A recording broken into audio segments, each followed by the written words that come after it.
السلام عليكم ورحمة الله وبركاته. بسم الله والحمد لله والصلاة والسلام على أشرف رسول الله وعلى آله الفائزين برضا الله أما بعد. പ്രിയമുള്ളവരെ, അല്ലാഹു തആല നമ്മുടെ സംഗമം സ്വീകരിക്കട്ടെ. നമ്മുടെ പാപങ്ങൾ അല്ലാഹു പുറത്തു തരട്ടെ.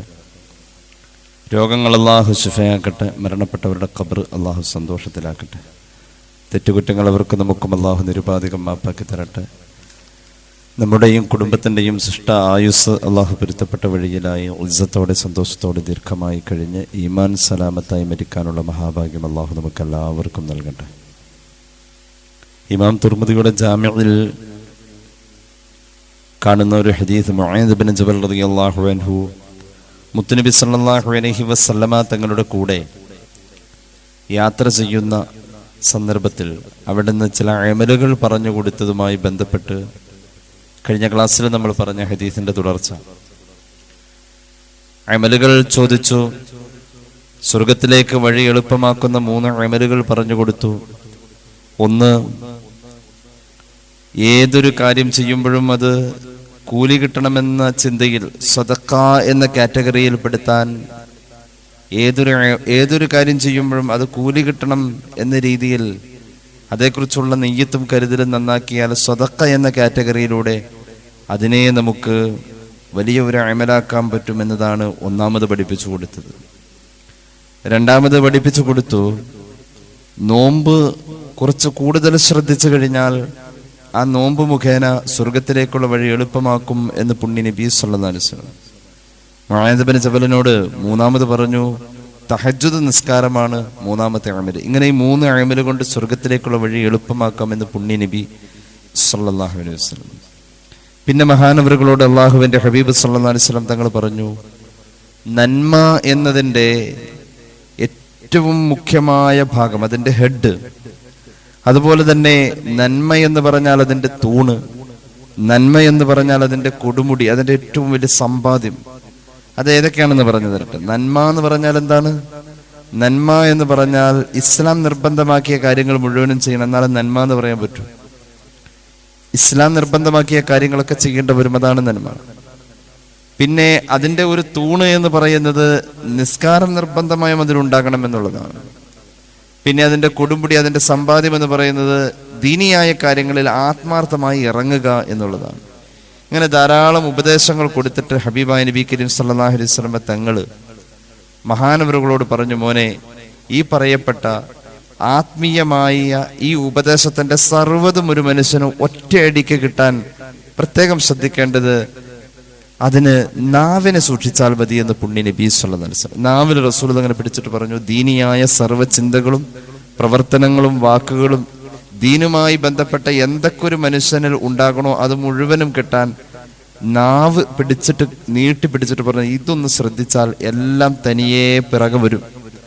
അങ്ങനത്തെ ഒരു പ്രത്യേകത ഈ അവയവത്തിലുണ്ടെന്ന് പുണ്യ നബി സല്ലല്ലാഹു അലൈഹി വസല്ലം. ഒരു മനുഷ്യനിൽ എത്ര ദീനിയായ കാഴ്ചപ്പാടുകളും കാര്യങ്ങളും ചിന്തകളും ഒക്കെ ഉണ്ടെങ്കിലും ഈ ഒരു അവയവം വിടക്കായി കഴിഞ്ഞാൽ അവന്റെ എല്ലാം നശിക്കുമെന്ന് പുണ്യ നബി സല്ലല്ലാഹു അലൈഹി വസല്ലം. അതുകൊണ്ട് കുഫ അലൈക ഹാദാ, നാവ് സൂക്ഷിക്കാൻ കഴിഞ്ഞാൽ ഈ പറയപ്പെട്ട നീണ്ട പ്രഭാഷണം മുഴുവൻ നിനക്ക് ഒറ്റയടിക്ക് തന്നെ എല്ലാം കിട്ടും എന്ന് പുണ്യ നബി സല്ലല്ലാഹു അലൈഹി വസല്ലം. അപ്പോൾ മഹാനായ മുആദ് ഇബ്നു ജബൽ റളിയല്ലാഹു അൻഹു ഹബീബായ നബി തങ്ങളോട് പറഞ്ഞു, നബിയെ, ഞങ്ങൾ ഇന്നാ ലമുആഖിദൂൻ ബിമാ നതകല്ലമു ബിഹി, ഞങ്ങളൊക്കെ സംസാരിക്കുമ്പോൾ പരമാവധി നാവ് കൊണ്ട് അബദ്ധം പറയാതെ സൂക്ഷിക്കുന്നവർ. അപ്പോൾ നബി തങ്ങൾ പറയുന്നുണ്ട്, മുആദേ, നരകത്തിലേക്ക് കുറെ ആളുകൾ മുഖം കുത്തി വീഴുന്നത് കാണുമ്പോൾ നമ്മൾ ഞെട്ടിപ്പോകും. ആ സമയം എങ്ങനെയാണ് ഇത്രയും ആളുകൾ നരകത്തിലേക്ക് എത്തുന്നത്? നരകത്തിലേക്ക് ഇങ്ങനെ കൊണ്ടുവന്ന് ചൊരിഞ്ഞ് ഇടുന്നത് കാണുമ്പോൾ തന്നെ നമ്മൾ ഞെട്ടിപ്പോകും. ആ സമയത്ത് യാ മുആദ് വഹൽ യകുബ്ബുൻ നാസ ഫിന്നാർ അലാ വുജൂഹിഹിം ഔ അലാ മനാഖിരിഹിം, ആ സമയം അവർ ചെയ്ത തെറ്റ് ഏത് എന്നുള്ളതിന് ഒറ്റ വാക്കിൽ മനസ്സിലാക്കാനുള്ളത് ഇലാ ഹസായിദു അൽസിനത്തിഹിം, നാവ് ചെയ്ത തെറ്റുകൾ കൊണ്ടാണ് ഇത്രയും ആളുകൾ നരകത്തിൽ വരുന്നതെന്ന് അന്നേരം നമുക്ക് മനസ്സിലാക്കാൻ കഴിയുമെന്ന് പുണ്യ നബി സല്ലല്ലാഹു അലൈഹി വസല്ലം.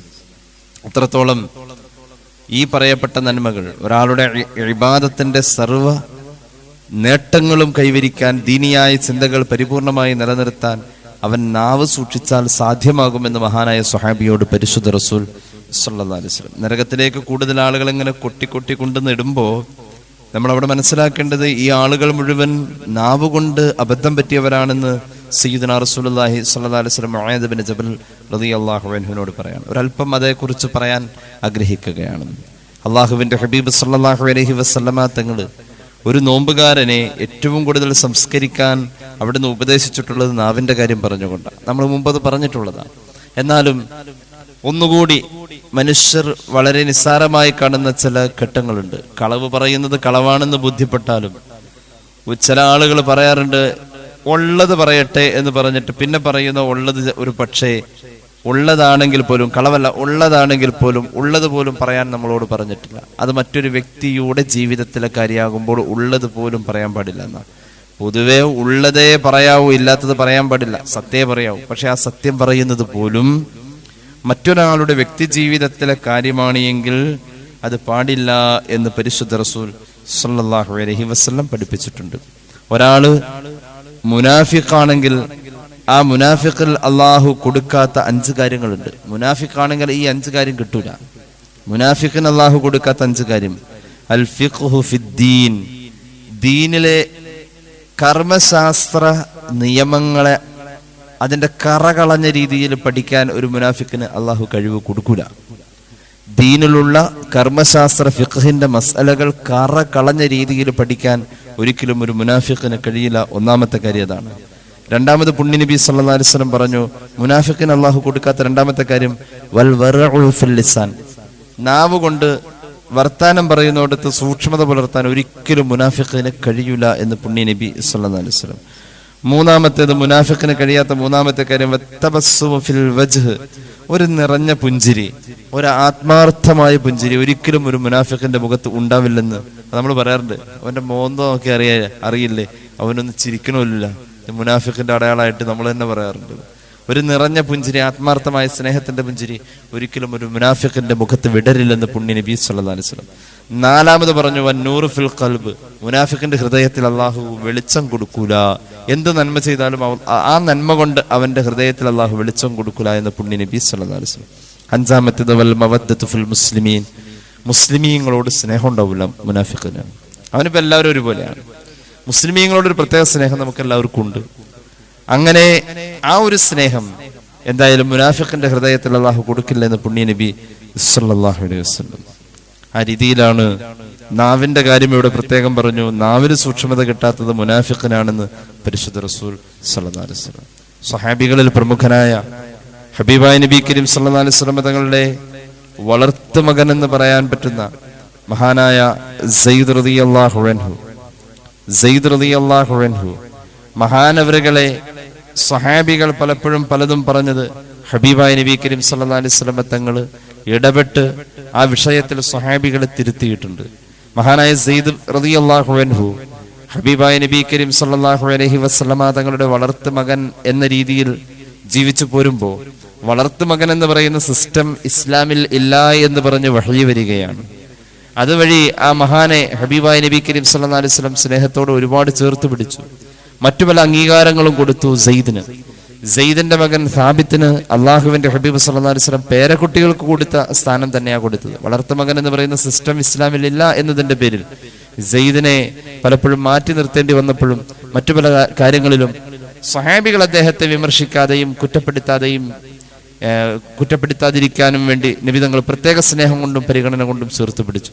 ഈ രീതിയിൽ സ്വഹാബികളുടെ ഇടയിൽ പോലും ഒരു തെറ്റായ സംഭാഷണങ്ങൾ വരാതെ അള്ളാഹുവിന്റെ ഹബീബ് സല്ലല്ലാഹു അലൈഹി വസല്ലം തങ്ങൾ കൃത്യമായി ഇടപെട്ടിട്ടുണ്ട്.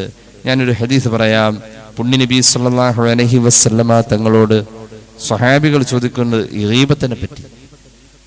ഗീബത്ത് പറയുന്നതുമായി ബന്ധപ്പെട്ട് നബി തങ്ങൾ ചോദിക്കുന്നുണ്ട് സ്വഹാബികളോട്, ഗീബത്ത് എന്ന് പറഞ്ഞാൽ എന്താണെന്നറിയോ? ഇല്ല നബിയെ, അങ്ങ് പറഞ്ഞു തന്നാലും. ഗീബത്ത് എന്ന് പറഞ്ഞാൽ അങ്ങ് പറഞ്ഞാലും ഞങ്ങൾക്കറിയില്ല. അതായത് നമ്മൾ മനസ്സിലാക്കിയ പോലെയാണോ ഗീബത്ത് എന്നത് അറിയില്ല. റസൂലുള്ളാഹി തന്നെ പറയാൻ സ്വഹാബികൾ പറഞ്ഞു. അപ്പൊ അവിടുന്ന് പറഞ്ഞു, ഇദാ ദക്കർത അഖാക ബിമാ യക്റഹു ഫഖദ് ഗത്തബതഹു. അവൻ പറഞ്ഞാലും കേൾക്കാതെ പറഞ്ഞാലും ഗീബത്ത് തന്നെയാണ്. നിന്റെ സഹോദരന് നീ ആ പറയുന്ന കാര്യം ഇഷ്ടമല്ലെങ്കിൽ അത് ഗീബത്താണെന്ന് പുണ്യ നബി സല്ലല്ലാഹു അലൈഹി വസല്ലം. അത് കേട്ടിട്ട് പറഞ്ഞാലും കേൾക്കാതെ പറഞ്ഞാലും. അപ്പൊ സ്വഹാബികൾ പറഞ്ഞു, റഅയ്ത ഇൻകാന ഫി അഖീ മാ അഖൂൽ, ഉള്ളതല്ലേ നബിയെ ഞങ്ങൾ പറയുന്നത് എങ്കിൽ അത് ഗീബത്താവോ? ഉള്ള കാര്യമല്ലേ പറഞ്ഞത്, അത് ഗീബത്താവോ? അപ്പൊ അവിടുന്ന് പറഞ്ഞു ഉള്ളതാണെങ്കിലും ഗീബത്ത് തന്നെയാണ്. ഇൻകാന ഫിഹി മാ തഖൂലുന ഫഖദ് ഖത്തബതഹു, ഉള്ളതാണെങ്കിലും ഗീബത്താണ്. പക്ഷേ ഉള്ളത് പറയുമ്പോ അവൻ കേട്ടാലും കേട്ടില്ലെങ്കിലും ഗീബത്താണ്. അവന് ഇഷ്ടമല്ല എന്നത് മാത്രമാണ് അവിടെ മാനദണ്ഡമുള്ളൂ. ആ പറയുന്നത് അവന് ഇഷ്ടമല്ല എങ്കിൽ അത് പറയാനേ പാടില്ല. വഇല്ലം യകുൻ ഫീഹി മാ തഖൂൽ ഫഖദ് ബഖതഹു, ഇനി പറഞ്ഞത് അവനിലെ ഇല്ലാത്ത കാര്യമാണെങ്കിൽ അവന് ഗീബത്ത് പറയലും അവനിൽ ആരോപണം പറയലും, അങ്ങനെ രണ്ട് തെറ്റുണ്ടെന്ന് പുണ്യ നബി സല്ലല്ലാഹു അലൈഹി വസല്ലം. അത്രത്തോളം ഈ വിഷയത്തിൽ ഹബീബായ നബി കരീം സല്ലല്ലാഹു അലൈഹി വസല്ലം തങ്ങൾ ഇടപെട്ടിട്ടുണ്ട്. റമളാൻ ഒരു മനുഷ്യനെ സംസ്കരിക്കുന്ന ഇടങ്ങൾ എന്ന് പറയുന്നത് ഈ പരദൂഷണ സംസാരങ്ങളിൽ നിന്നും കൂടി ആവണം. ഹബീബായ നബി കരീം സല്ലല്ലാഹു അലൈഹി വസല്ലം തങ്ങളുടെ മുന്നിൽ ഒരിക്കൽ ഒരു സ്ത്രീ വന്നപ്പോൾ അവരെ കുറിച്ച് സയ്യിദത്തുന ഉമ്മുന ആയിഷ റളിയല്ലാഹു അൻഹ പറയുകയാണ്, നബിയെ ആ പെണ്ണ് വന്നു പോയല്ലോ, അവളാകട്ടെ എന്തൊരു പൊക്കം കുറവാണ്, ഉയരം കുറഞ്ഞൊരു പെണ്ണാണല്ലോ, എന്തൊരു ഉയരം കുറഞ്ഞ പെണ്ണാവുന്നു, ഇത്രയും പൊക്കം കുറഞ്ഞ ആളുകളുണ്ടോ എന്ന് ആയിഷ റളിയല്ലാഹു അൻഹ പുണ്യ നബിയോട് ചോദിച്ചപ്പോൾ ഹബീബായ നബി തങ്ങൾ പറഞ്ഞു, പെണ്ണെ നീ ഇപ്പൊ പറഞ്ഞത് ഗീബത്താണെന്ന് പുണ്യ നബി സല്ലല്ലാഹു അലൈഹി വസല്ലം. ആ പെണ്ണെന്ത് പൊക്കം കുറവാ നബിയെ? അങ്ങനെ പറഞ്ഞു. ആ വന്ന ആള് ഞാൻ ആദ്യമായിട്ട് ഇത്രയും പൊക്കം കുറഞ്ഞ ഒരാളെ കാണുന്നത്. അപ്പൊ ഐഷബിയോട് റസൂൽ പറഞ്ഞു അതുപോലും ഗീബത്താണെന്ന് പരിശുദ്ധ റസൂൽ സല്ലല്ലാഹു അലൈഹി വസല്ലം. അപ്പൊ ഐഷബി പറഞ്ഞു, മാ ഖുൽതു ഇല്ലാ മാ ഫിഹാ, നബിയെ ഞാൻ ആ പറഞ്ഞത് അവളിൽ ഉള്ള കാര്യമാണല്ലോ, ഞാൻ ഇല്ലാത്തതൊന്നും പറഞ്ഞില്ലല്ലോ, ഞാൻ ഇല്ലാത്തതൊന്നും പറഞ്ഞില്ലല്ലോ. ദക്കർതി അഖ്ബഹ മാ ഫിഹാ, ഉള്ളതാണ് പറഞ്ഞതിൽ പോലും അത് അവൾക്ക് വിഷമം ഉണ്ടാവണ വർത്താന പൊക്കം കുറവാണെന്ന് ആര് പറഞ്ഞാലും, അതുകൊണ്ട് അത് വേണ്ട മോളെ എന്ന് പുണ്യ നബി സല്ലല്ലാഹു അലൈഹി വസല്ലം. അപ്പൊ ഗീബത്തിന്റെ നിരോധനവുമായി ബന്ധപ്പെട്ടിട്ടുള്ള ആദ്യ സന്ദർഭത്തിലാണ് ഇത്തരം സംഭാഷണങ്ങൾ സ്വഹാബികളുടെ ഇടയിൽ ആയിഷ റളിയല്ലാഹു അൻഹയെ പോലെയുള്ളവരുടെ ഇടയിൽ അനുഭവപ്പെട്ടിട്ടുള്ളത്. ഇനി കേട്ടോളൂ, മഹാന്മാരായ പൂർവികരായ സലഫുസ് സാലിഹീങ്ങൾ, മുത്തഖദ്ദിമീങ്ങളായ മഹത്തുക്കൾ അവർ പറയാറുണ്ട്, ലൗ ഖുൽത ഇന്ന ഫുലാനൻ സൗബുഹു ഖസീർ ഔ സൗബുഹു തവീൽ യകൂനു ഗീബത്താ.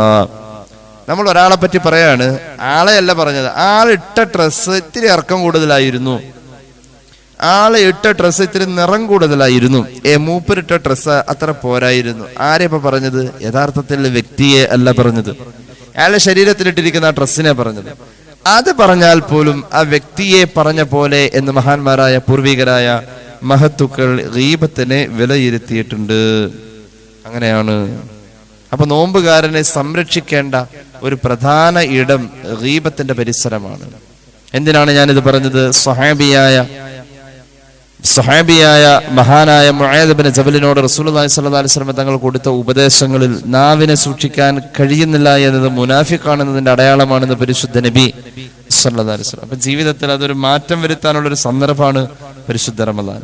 മഹാനായ അബൂ സഈദ് അൽ ഖുദ്രി റളിയല്ലാഹു അൻഹു പറയുന്നു, സമിഅ്തു നബിയ സ്വല്ലല്ലാഹു അലൈഹി വസല്ലം യഖൂൽ, അല്ലാഹുവിന്റെ ഹബീബ് പറയുന്നത് ഞാൻ കേട്ടിട്ടുണ്ട്, ലൈലത്തു ഉസ്രിയ ബി ഇല സമാഇ മറർതു ബിഖൗമിൻ യഖ്തഉൽ ലഹമ മിൻ ജുനൂബിഹിം. ഞാൻ മിഅ്റാജിന്റെ യാത്രയിൽ ഒരു ഭീകരമായ അനുഭവം ഞാൻ കണ്ടു, ഞാൻ ഒരു അവസ്ഥ കണ്ടു.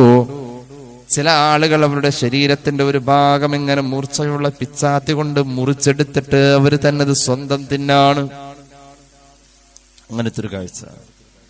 സ്വന്തം ശരീരത്തിന്റെ മാംസഭാഗം കത്തികൊണ്ട്, മൂർച്ചയുള്ള ആയുധം കൊണ്ട് മുറിച്ചെടുത്തിട്ട് അവർ തിന്നുന്നു. അവർ തിന്നുന്ന നേരത്ത് അവരെ ശകാരിക്കുന്നുണ്ട്, ആരോ അവരെ ശകാരിക്കുന്നുണ്ട്. കുലൂ മാ കുന്തും തഅകുലൂന മിൻ ലഹ്മി അഖീകും, ഭൂമിയിലെ നിങ്ങളുടെ സഹോദരന്മാരുടെ മാംസം തിന്ന പോലെ ഇപ്പോൾ നിങ്ങൾ നിങ്ങളുടെ മാംസങ്ങൾ അതിന് പകരം തിന്ന് വിശപ്പ് തീർക്കണേ എന്ന മനുഷ്യരോട് അവിടെ വെച്ച് വിളിച്ചു പറയുകയും ചെയ്യും. അപ്പൊ വീണ്ടും അവർ ശരീരം മുറിക്കും, എന്നിട്ടോ ആർത്തിയോടുകൂടെ സ്വന്തം മാംസം തിന്നും. ഞാൻ ഒരൽപ്പം നേരം അവിടെ നിന്നുപോയി, എന്നിട്ട് ചോദിച്ചു, യാ ജിബ്രീൽ മൻ ഹൗലാ, ആരാണ് ജിബ്രീലെ ഈ വിഭാഗം?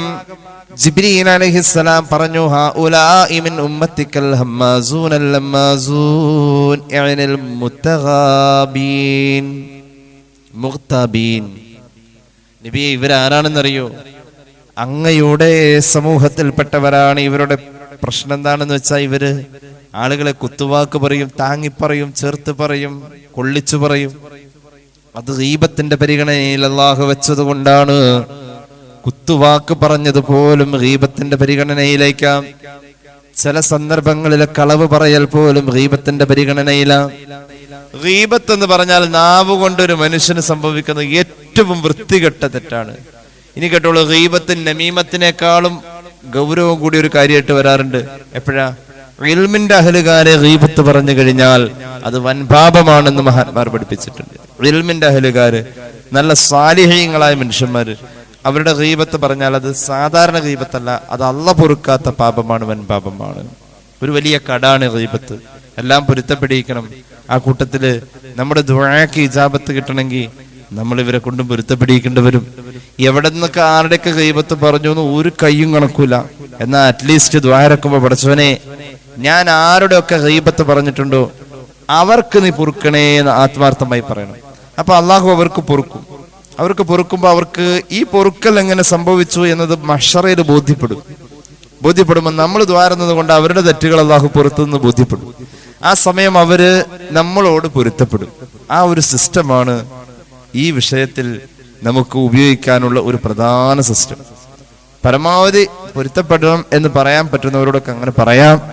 എന്നിട്ടത് ആവർത്തിക്കാതിരിക്കുക. ഏതൊക്കെ ലോകത്തെ ആരുടെയൊക്കെ ഗീബത്ത് ഏത് കാലത്ത് പറഞ്ഞു എന്നുള്ള ഓർമ്മയും കണക്കൊന്നുമില്ലെങ്കിൽ നമ്മൾ മനസ്സിലിങ്ങനെ കരുതാം, പടച്ചോനെ, ഞാൻ ഒരുപാട് പേരുടെ ഗീബത്ത് പറഞ്ഞിട്ടുണ്ട്, അവർക്കൊക്കെ നീ പുറത്തു കൊടുക്കല്ല, അത് കാരണം നീ എനിക്ക് പുറത്തു തരണേ.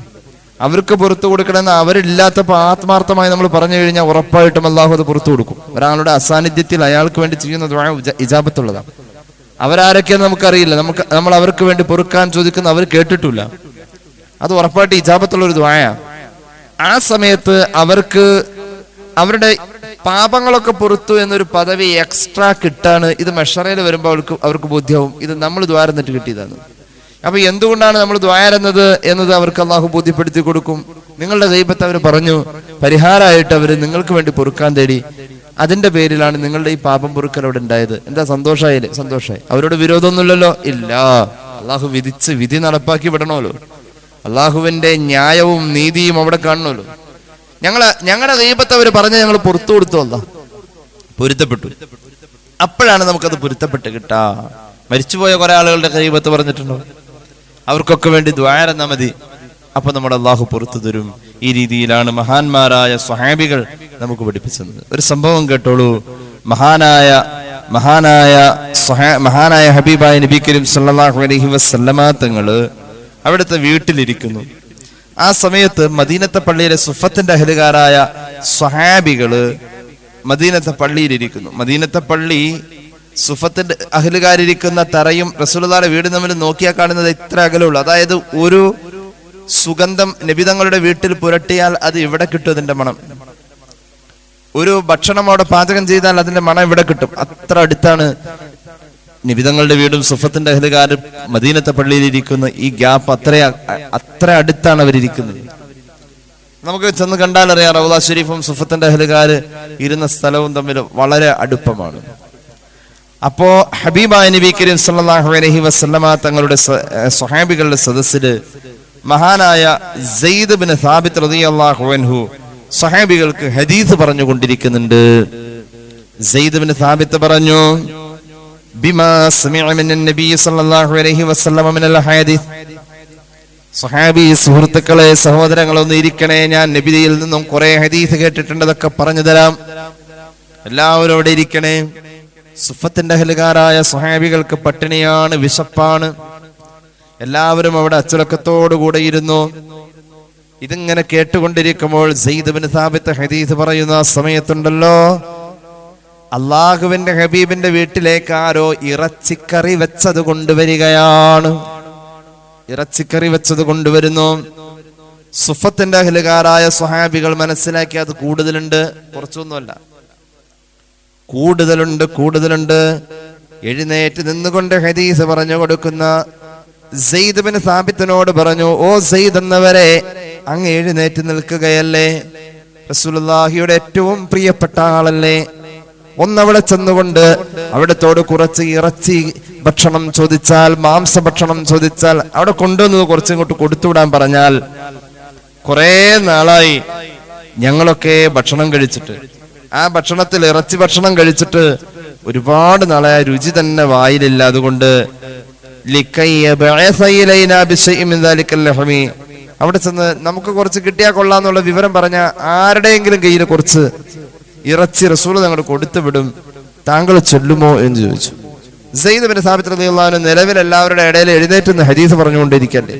അപ്പൊ മൂപ്പരാണ് ആ വാതിലിനോട് ചേർന്ന് നിൽക്കുന്ന ഭാഗം, അപ്പുറത്തേക്കൊന്ന് തല ഇട്ടിട്ട് പറഞ്ഞാലും നടക്കും, അല്ലെങ്കിൽ കുറച്ചങ്ങ് നടന്ന് എന്നാൽ വേഗത്തിൽ പറയാൻ പറ്റും. സെയ്ദ് ബിൻ സാബിത്ത് പറഞ്ഞു, ശരി ഞാൻ ചെന്ന് ചോദിക്കാം. അങ്ങനെ ഹദീസ് പറയൽ നിർത്തി. മഹാനായ സെയ്ദ് ബിൻ സാബിത്ത് റളിയല്ലാഹു അൻഹു എഴുന്നേറ്റ് ചെന്നിട്ട് അള്ളാഹുവിന്റെ ഹബീബിനോട് പറഞ്ഞു, നബിയേ,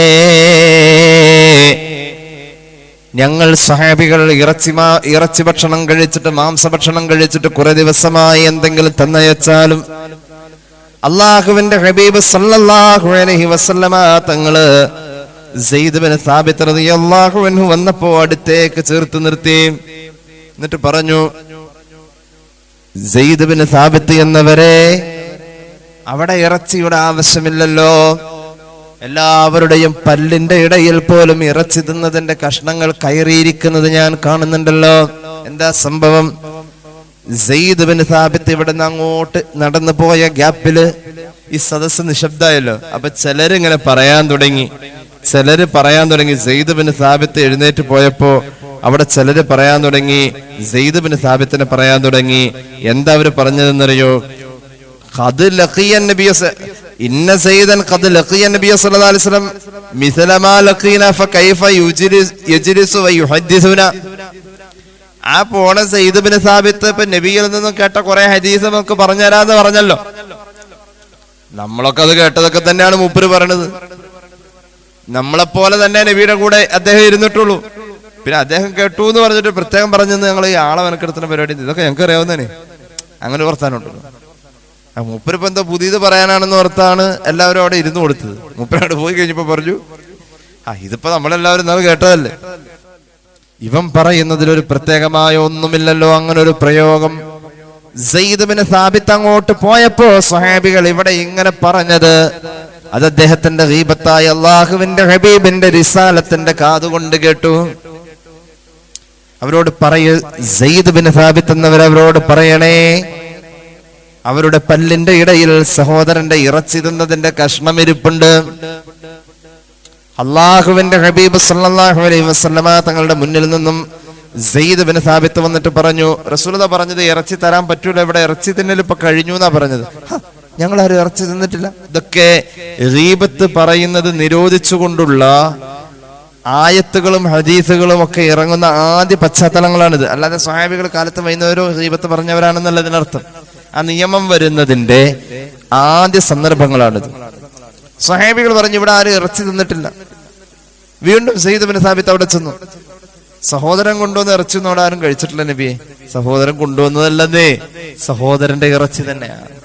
അള്ളാഹുവിന്റെ ഹബീബ് അവിടെ നിന്ന് ഇറങ്ങി വന്നു. സെയ്ദ് ബിൻ സാബിത്ത് പറഞ്ഞത് കേട്ടു. അവർ പലരും തപ്പി നോക്കി, വായന എന്തൊക്കെയോ തടയേണ്ട ചിലരുണ്ട്. പക്ഷെ അങ്ങ് വിശ്വസിക്കാൻ പറ്റുന്നില്ല. ഇന്നഹും ഖദ് അകലുൽ ആൻ, റസൂലുള്ളാഹി പറഞ്ഞു, ഇപ്പോഴേ നിങ്ങൾ ഇറച്ചി തിന്നതല്ലേ ഉള്ളൂ. فرجع إليهم وأخبرهم فقاموا فدخلوا على النبي صلى الله عليه وسلم فقال لهم الآن قد أكلتم لحم أخيكم وأثر اللحم في أسنانكم. നിങ്ങൾ തിന്ന ഇറച്ചി സഹോദരന്റെ മനുഷ്യമാംസമാണ്. നാവ് കൊണ്ട് പല്ലിന്റെ വിടവിലക്കൊന്ന് തലോടി നോക്കൂ, ചിലപ്പോൾ ഇറച്ചി കഷ്ണം കാണാം. ചിലർക്ക് വായിൽ ഇറച്ചി തടഞ്ഞു.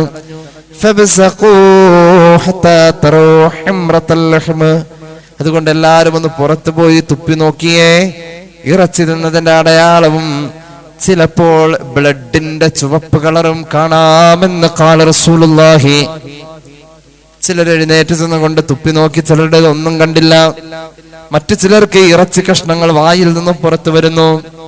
ചിലര് തുപ്പി നോക്കിയപ്പോൾ രക്തക്കറ ഉൾപ്പെടെ പുറത്തേക്ക് വരുന്നു.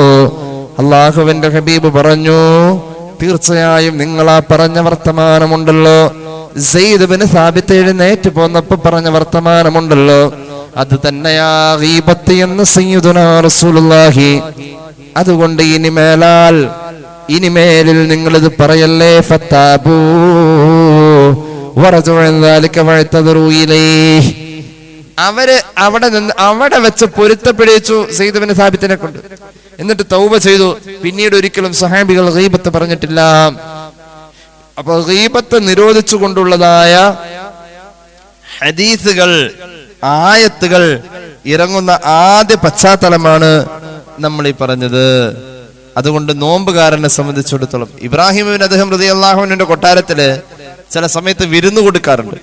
ഒരിക്കൽ വിരുന്നിന് വിളിച്ചപ്പോ കുറെ ആളുകൾ വന്നു കഴിഞ്ഞപ്പോ വിളമ്പ് തുടങ്ങാൻ പോവാ.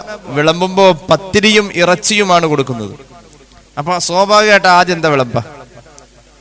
ആദ്യം പത്തിരി വിളമ്പ. ചോറും കറി വിളമ്പുന്നതിന് മുമ്പ് ആദ്യം പ്രധാന ഭക്ഷണമാണ് വിളമ്പ.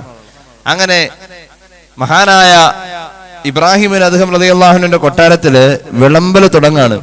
ആ സമയം കൊണ്ട് ഇബ്രാഹിം ഇബ്നു അദ്ഹം റളിയല്ലാഹു അൻഹു നോക്കിയപ്പോൾ ആളുകൾ അവിടെ സംസാരം തുടങ്ങിയിട്ടുണ്ട്. എന്തൊക്കെയോ പരിപാടി തുടങ്ങി. അപ്പൊ മഹാനവറുകൾ പറഞ്ഞു, വഅൻതും ബദഅതും ഇന്നല്ലദീന കാനൂ ഖബലനാ കാനൂ യഅകുലൂനൽ ഖുബ്സ ഖബലൽ ലഹ്മി.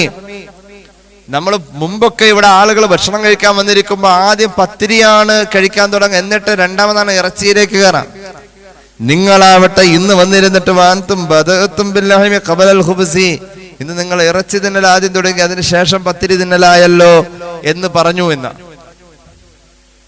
അങ്ങനെയാണ് മഹാന്മാർ അതേക്കുറിച്ച് വിലയിരുത്തിയത്. അള്ളാഹു നമ്മുടെ നാവിന് കാവല് തരട്ടെ. ഇബ്ലീസ് ഏറ്റവും എളുപ്പത്തിൽ വന്ന് കയറുന്ന, വളരെ ഫ്ലെക്സിബിൾ ആയി നമ്മുടെ ശരീരത്തിൽ ഇങ്ങനെ ഉപയോഗിക്കാൻ പറ്റുന്ന, ഇബ്ലീസിന് ഇത്രയും സന്തോഷമുള്ള ഒരു അവയവം ലുക്മാനുൽ ഹക്കീം റളിയല്ലാഹു അൻഹു ആദ്യം പറഞ്ഞ ഒരു തത്വവജസ്, അദ്ദേഹത്തിന്റെ ഒരു പ്രധാന തത്വവജസ്, അദ്ദേഹത്തിന്റെ ഹിക്മത്തിന്റെ വർത്താനം ആദ്യം പറഞ്ഞത് ഒരു വലിയ ഒരു രാജാവിന്റെ ആട്ടിടയനായി ജോലി ചെയ്യുന്ന അദ്ദേഹത്തിന്റെ ആദ്യകാലം. അപ്പൊ ആ മുതലാളി പറഞ്ഞു, ആ രാജാവ് പറഞ്ഞു, ഒരു ആടിനെ അറുത്തിട്ട് അതിന്റെ ഏറ്റവും നല്ല 2 മാംസ കഷ്ണങ്ങൾ ഇവിടെ കൊണ്ടുവരണം. ഒരു ആടിനെ അറുത്ത്, അപ്പൊ നമ്മൾ പറയില്ല ഏറ്റവും നല്ല ഇറച്ചി ഒരു മൃഗത്തിന്റെ നെഞ്ചടിയിലെ ഇറച്ചിയാണെന്ന് പറയുന്നവരുണ്ട്. അത് വേറെ ഏതെങ്കിലും ഇറച്ചി, അങ്ങനെ ഓരോ ഭാഗത്തെ ഇറച്ചിക്ക് ചതവ് കുറവുള്ളത്, ടേസ്റ്റ് കൂടുതലുള്ളത്, അങ്ങനെ പറയാൻ പറ്റുന്ന ഇറച്ചി ഒരു ആടിനെ അറുത്ത് കഴിഞ്ഞാൽ ഏത് ഭാഗത്തു നിന്നാണോ നല്ല 2 മാംസ കഷ്ണം കിട്ടുന്നത്, അതിന്റെ 2 എണ്ണത്തിന്റെ കഷ്ണം എനിക്കൊന്ന് കൊണ്ടുവരാൻ പറഞ്ഞു. അങ്ങനെ ഇരിക്കെ ആ കാലഘട്ടത്തിൽ ഒരു മൃഗത്തെ അറുത്ത് കഴിഞ്ഞാൽ അതിന്റെ ഹൃദയവും നാവും ആരും ഭക്ഷണമായിട്ട് ഉപയോഗിക്കാറില്ല, അങ്ങനെ ഉപയോഗിക്കലില്ല. പക്ഷേ മഹാനായ ലുക്മാനുൽ ഹക്കീം ഒരു പാത്രം എടുത്തിട്ട് അതിലേക്ക് ഈ ആടിനെ അറുത്തതിന്റെ ഹൃദയത്തിന്റെ ഒരു കഷ്ണം എടുത്തു, നാവിന്റെ ഒരു ചെറിയ പീസ് എടുത്ത് 2 പാത്രത്തിലാക്കിയിട്ട് ഇദ്ദേഹം ആ യജമാനനെ രാജാവിനെ കൊണ്ടുപോയി കൊടുത്തു. മഹാനായ ഇസ്മായിൽ അൽ ഹഖൽ ബറൂസവി സൂറത്തുൽ ലുഖ്മാന്റെ വ്യാഖ്യാനത്തിൽ ഈ സംഭവം പറയുന്നുണ്ട്. ഇദ്ദേഹം ഇത് കണ്ടിട്ട് ദേഷ്യപ്പെട്ടു.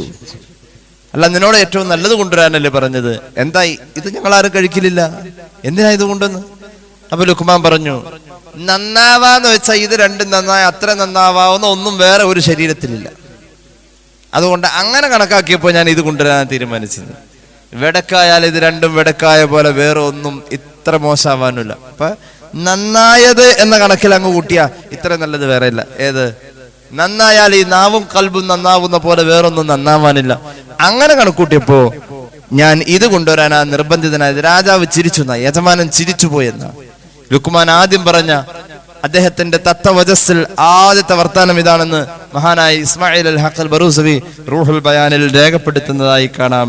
അങ്ങനെയാണ് മഹാന്മാരുടെ ജീവിതത്തിൽ നമുക്ക് കാണാൻ കഴിയുന്നത്.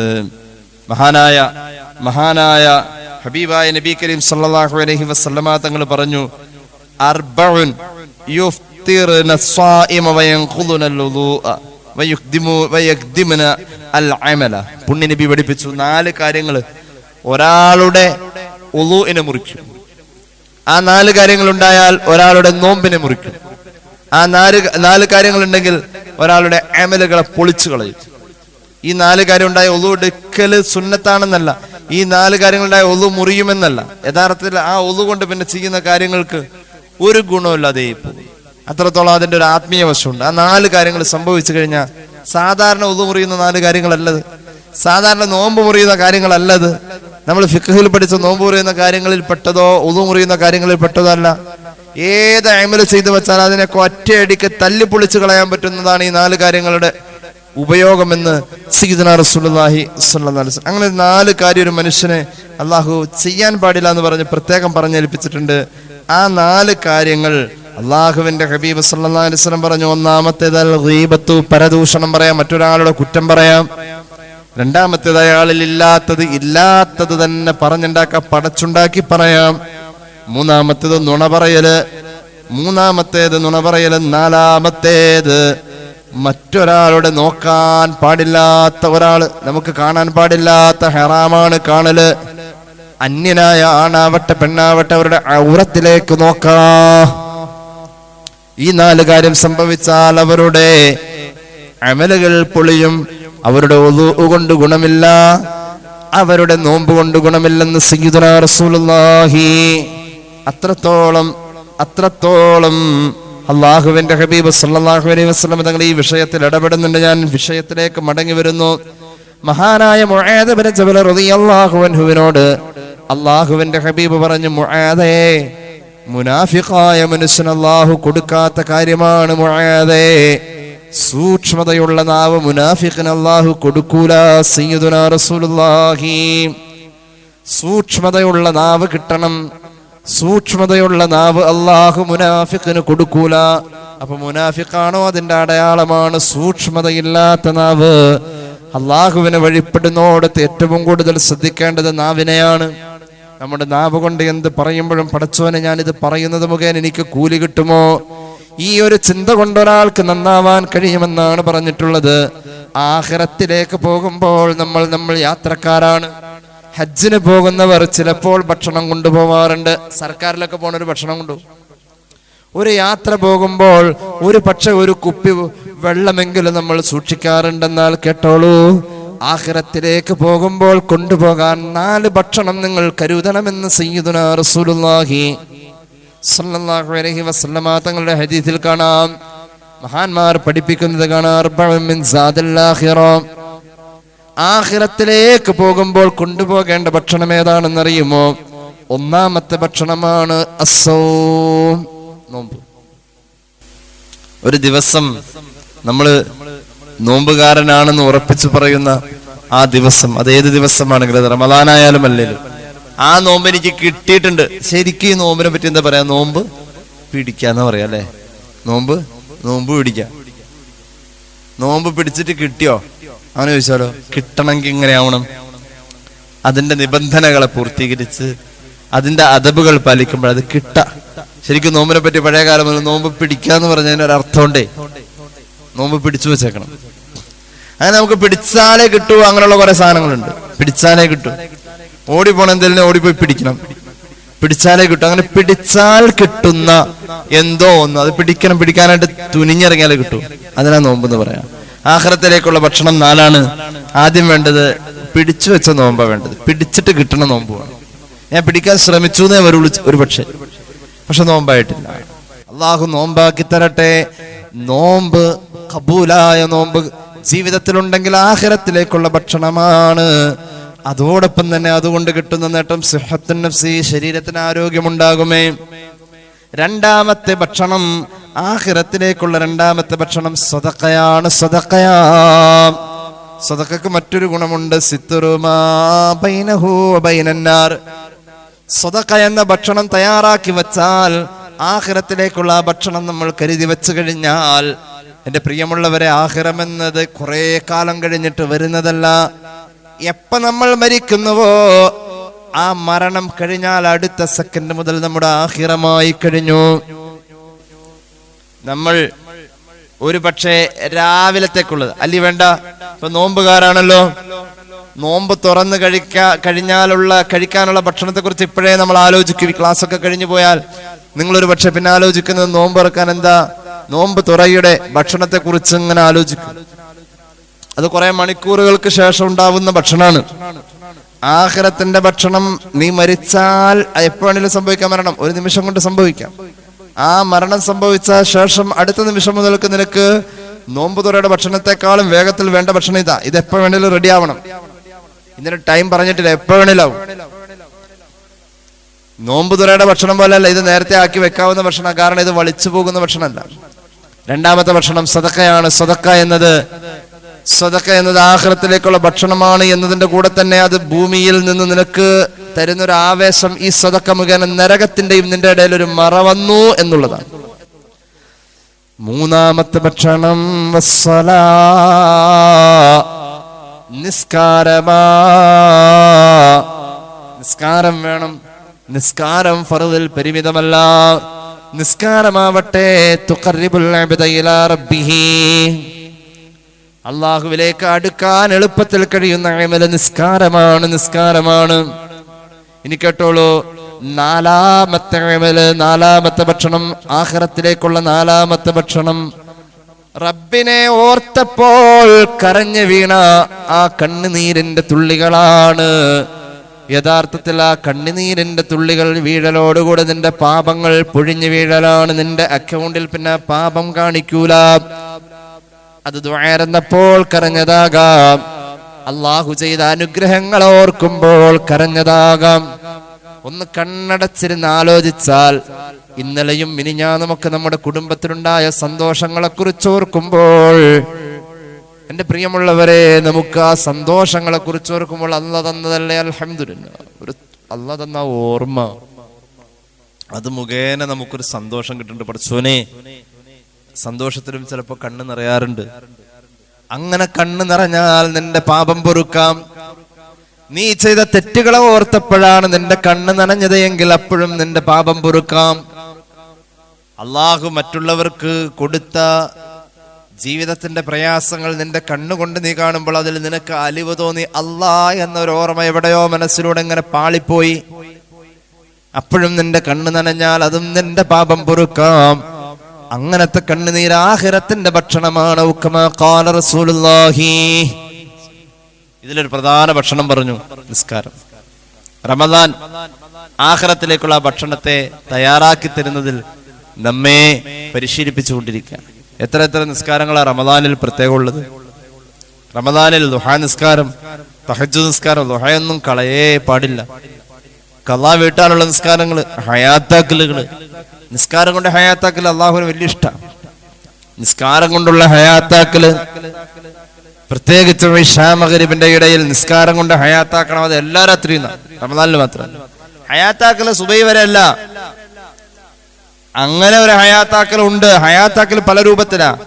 മഗ്രിബും ഇശാഉം സുബഹിയും നിസ്കരിച്ചാൽ ഹയാത്താക്കലായി, അതിന്റെ ഏറ്റവും മിനിമമായി. ഇമാം അബൂദാവൂദിന്റെ സുനനിൽ ഹദീസ് കാണാം. ആ നിസ്കാരങ്ങളെ ഇശാ, സുബഹി, മഗ്രിബ് ജമാഅത്തായി തന്നെ നിസ്കരിക്കണം.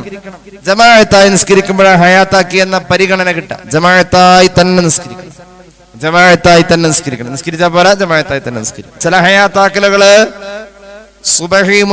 സുബഹി വരെ, മഗ്രിബ് മുതൽ തുടങ്ങി നിരന്തരമായ ഹയാത്താക്കല്. ചില ഹയാത്താക്കല് സുബഹി മുതൽ, മഗ്രിബ് മുതൽ തുടങ്ങി സുബഹി വരെ എന്ന് നിയ്യത്താക്കിയിട്ടുണ്ട്. പക്ഷെ അതിന്റെ ഇടയില് ചിലപ്പോൾ ഉറക്കം വന്നപ്പോൾ ഉറങ്ങിയിട്ടുണ്ടാവും, ഭക്ഷണം കഴിച്ചിട്ടുണ്ടാവും, വർത്താനം പറഞ്ഞാലും, എന്നാലും ഹയാത്താക്കാൻ തന്നെ തീരുമാനിച്ച നിയ്യത്താക്കി. അങ്ങനെ മഗ്രിബ് മുതൽ സുബഹി വരെ. ചിലത് ഇശാ മഗ്രിബിന്റെ ഇടയിൽ ഹയാത്താക്കിയാലും രാവ് ഹയാത്താക്കി എന്ന പരിഗണന കിട്ടാറുണ്ട്. എന്നാ അതിൽ തീരുന്നല്ല. രാവ് ഹയാത്താക്കി എന്ന പരിഗണന ഇശാ മഗ്രിബിന്റെ ഇടയിൽ ഹയാത്താക്കിയാലും കിട്ടും. എന്തായാലും നിസ്കാരം കൊണ്ട് ഇശാ മഗ്രിബിന്റെ ഇടയിലെ സമയം പൂർത്തീകരിക്കുക എന്നത് അല്പമെങ്കിലും കുറച്ച് നിസ്കരിച്ചു തീർക്കാനുള്ളത് ഒരു കറാഹത്തും കടന്നു വരാത്ത സമയമാണ്. ഇശാ മഗ്രിബിന്റെ ഇടയിൽ കുറച്ച് നിസ്കരിക്കാൻ കഴിയുമെങ്കിൽ, മഹാനായ കണ്ണിയത്ത് ഉസ്താദ് എല്ലാ ദിവസവും അവ്വാബി നിസ്കാരം ഇശാ മഗ്രിബിന്റെ ഇടയിൽ പതിവുള്ള ആളായിരുന്നു. അങ്ങനെ ഒരുപാട് ആളുകളുണ്ട്. അത് വലിയ പ്രബലമായൊരു സുന്നത്ത് നിസ്കാരമാണ് അവ്വാബി നിസ്കാരം.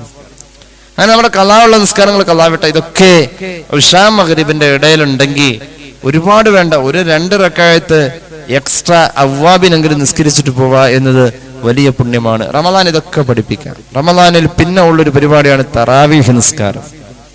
നോമ്പ് തുറ ഏതെങ്കിലും ഒരു വീട്ടിൽ ഉണ്ടായാൽ അന്ന് ആ വീട്ടിലെ സഹോദരിക്ക് തറാവീഹ് നിസ്കാരം ഉണ്ടാവാൻ സാധ്യത കുറവാണ്. കാരണം ഈ പാത്രം മുഴുവൻ കഴുകിയിട്ട് വേണം കിടന്നുറങ്ങണമെങ്കിൽ.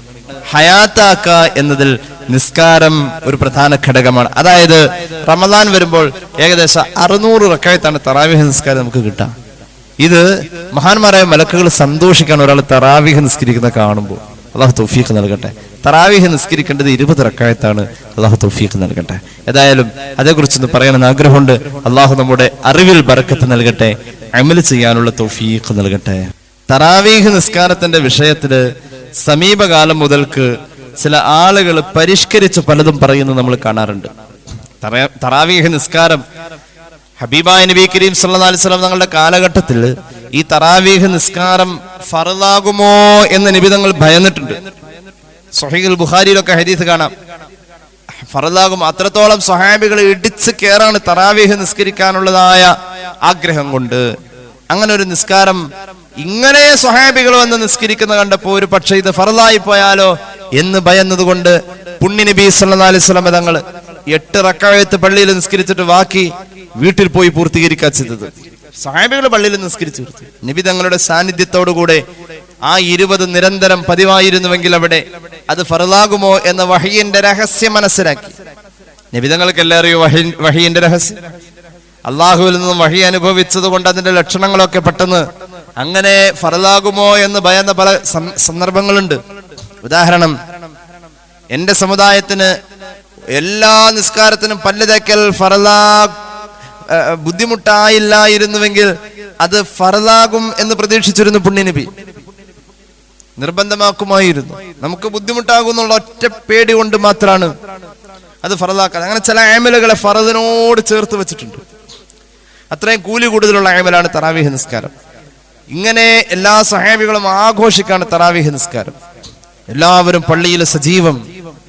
മുത്തുനബി സല്ലല്ലാഹു അലൈഹി വസല്ലം തങ്ങളുടെ സാന്നിധ്യത്തിൽ ഇതുപോലെ സ്വഹാബത്തിന്റെ പങ്കാളിത്തമുള്ളപ്പോ സ്വാഭാവികമായും ആ നിസ്കാരം ഫർളാണെന്ന് പ്രഖ്യാപിക്കുമോ എന്ന് ഭയന്നപ്പോ നബി തങ്ങൾ 8 പള്ളിയിൽ നിസ്കരിച്ചു, 3 വീട്ടിൽ പോയി നിസ്കരിച്ചു. 3 അല്ല, ബാക്കി വീട്ടിൽ നിസ്കരിച്ചു. മഅൽ വിത്രി 3 റക്അത്ത് വിത്റും കൂടി 23 നിസ്കരിച്ചു. അങ്ങനെ തറാവീഹ് നിസ്കാരത്തിൽ ഹബീബായ നബി കരീം സല്ലല്ലാഹു അലൈഹി വസല്ലം തങ്ങളുടെ നിലപാട് അങ്ങനെയായിരുന്നു എന്ന് സ്വഹാബികൾ മനസ്സിലാക്കിയിട്ടുണ്ട്. എന്നിട്ടോ ആ കാലം വഹയിന്റെ ഇടപെടൽ കൊണ്ട് അമല് നിർബന്ധമാകുന്ന കാലം കഴിഞ്ഞപ്പോ, അതായത് മുത്തുനബി സല്ലല്ലാഹു അലൈഹി വസല്ലം തങ്ങളുടെ കാലം കഴിഞ്ഞപ്പോ സ്വഹാബികൾ ഇനി അതൊരു വഹി വന്നുകൊണ്ട് നിർബന്ധമാണെന്ന് പറയൂലല്ലോ. എന്തുകൊണ്ട്? നബി തങ്ങൾ വഫാത്തായി. അപ്പൊ സ്വഹാബികൾ അത് പള്ളിയിൽ 20 തന്നെ പൂർത്തീകരിച്ചു, 3 വിത്റും നിസ്കരിച്ചു. അങ്ങനെയാണ് ഹദീസിലുള്ളത്. അല്ലാതെ നബി 8 നിസ്കരിച്ചു എന്ന് പറഞ്ഞാൽ 8 നിസ്കരിച്ചിട്ടുണ്ട്, ശേഷം അവിടെ നിന്ന് ബാക്കി 12 നിസ്കരിച്ചിട്ടുണ്ട്. അങ്ങനെ ആ നിസ്കാരത്തിന്റെ റക്അത്തുകളിൽ പല റിവായത്തുകൾ ഉണ്ടതായാലും നബി തങ്ങൾ വീട്ടിൽ പോയി ബാക്കി പൂർത്തീകരിച്ചു എന്നുള്ളതാണ്. ഞാൻ അത് സംബന്ധമായിട്ട് കുറച്ച് ഹദീസ് പറയാം. ഇമാം ബൈഹഖി അവിടുത്തെ സുനനുൽ കുബ്രയിൽ കൃത്യമായി ഓർത്തിരിക്കണേ, ഈ നോമ്പ് തുറന്നപ്പോ ഒരു 2 പത്തിരിയും ഒരു 3 സമൂസയും കൂടുതൽ കഴിച്ചാൽ നമ്മുടെ മദ്ഹബ് പിന്നെ പറയുന്നത് 8 ആയാലും കുഴപ്പമില്ല, ഉറക്കം വരണ്ട് എന്നുള്ളതാണ്. 8 ആയാലും എന്നാ കുഴപ്പം, അവർക്ക് 8 നിസ്കരിക്കും, അവരെന്തേലും കാണിച്ചോട്ടെ. അള്ളാഹു നന്നാക്കട്ടെ, എല്ലാരും അള്ളാഹു നന്നാക്കട്ടെ. എന്തിനാണ് ഈ അമൽ ഇങ്ങനെ കുറയ്ക്കുന്നത്? അമല് കുറയ്ക്കും. ഇത്രയും ദിവസം ഷാബാനിലും റജബിലൊക്കെ നോമ്പില്ല, ഇത് വെറുതെ ഉണ്ടാക്കി പറയുന്നതാണ്. അങ്ങനെ ഒരു നോമ്പില്ല, ബറാഅത്ത് രാവിലെ അങ്ങനെയായിരുന്നു. എന്തിനാണ് ഈ അമല് കുറയ്ക്കുന്നത്? ഇല്ല എന്ന് പറയുന്നതൊക്കെ അവർക്കറിയില്ല എന്നത് ഇല്ല എന്നാണ്.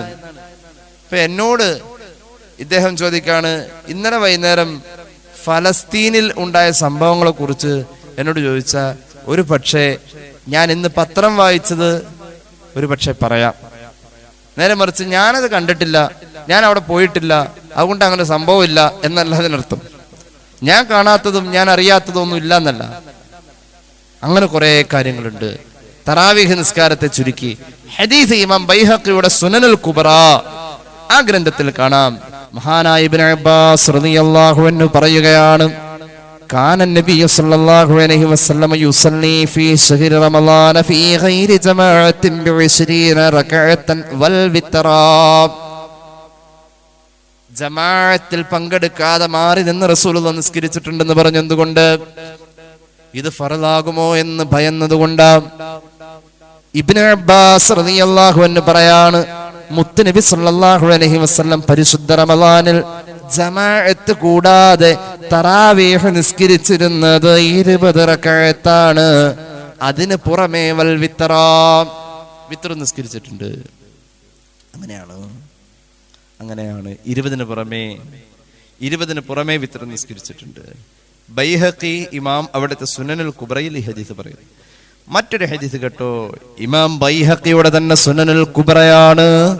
അനിസ്സായിബ് ഇബ്നു യസീദ് ഖാല കാനൂ അലാ സായിബ് ബദറിൽ പങ്കെടുത്ത സ്വഹാബിയാണ്.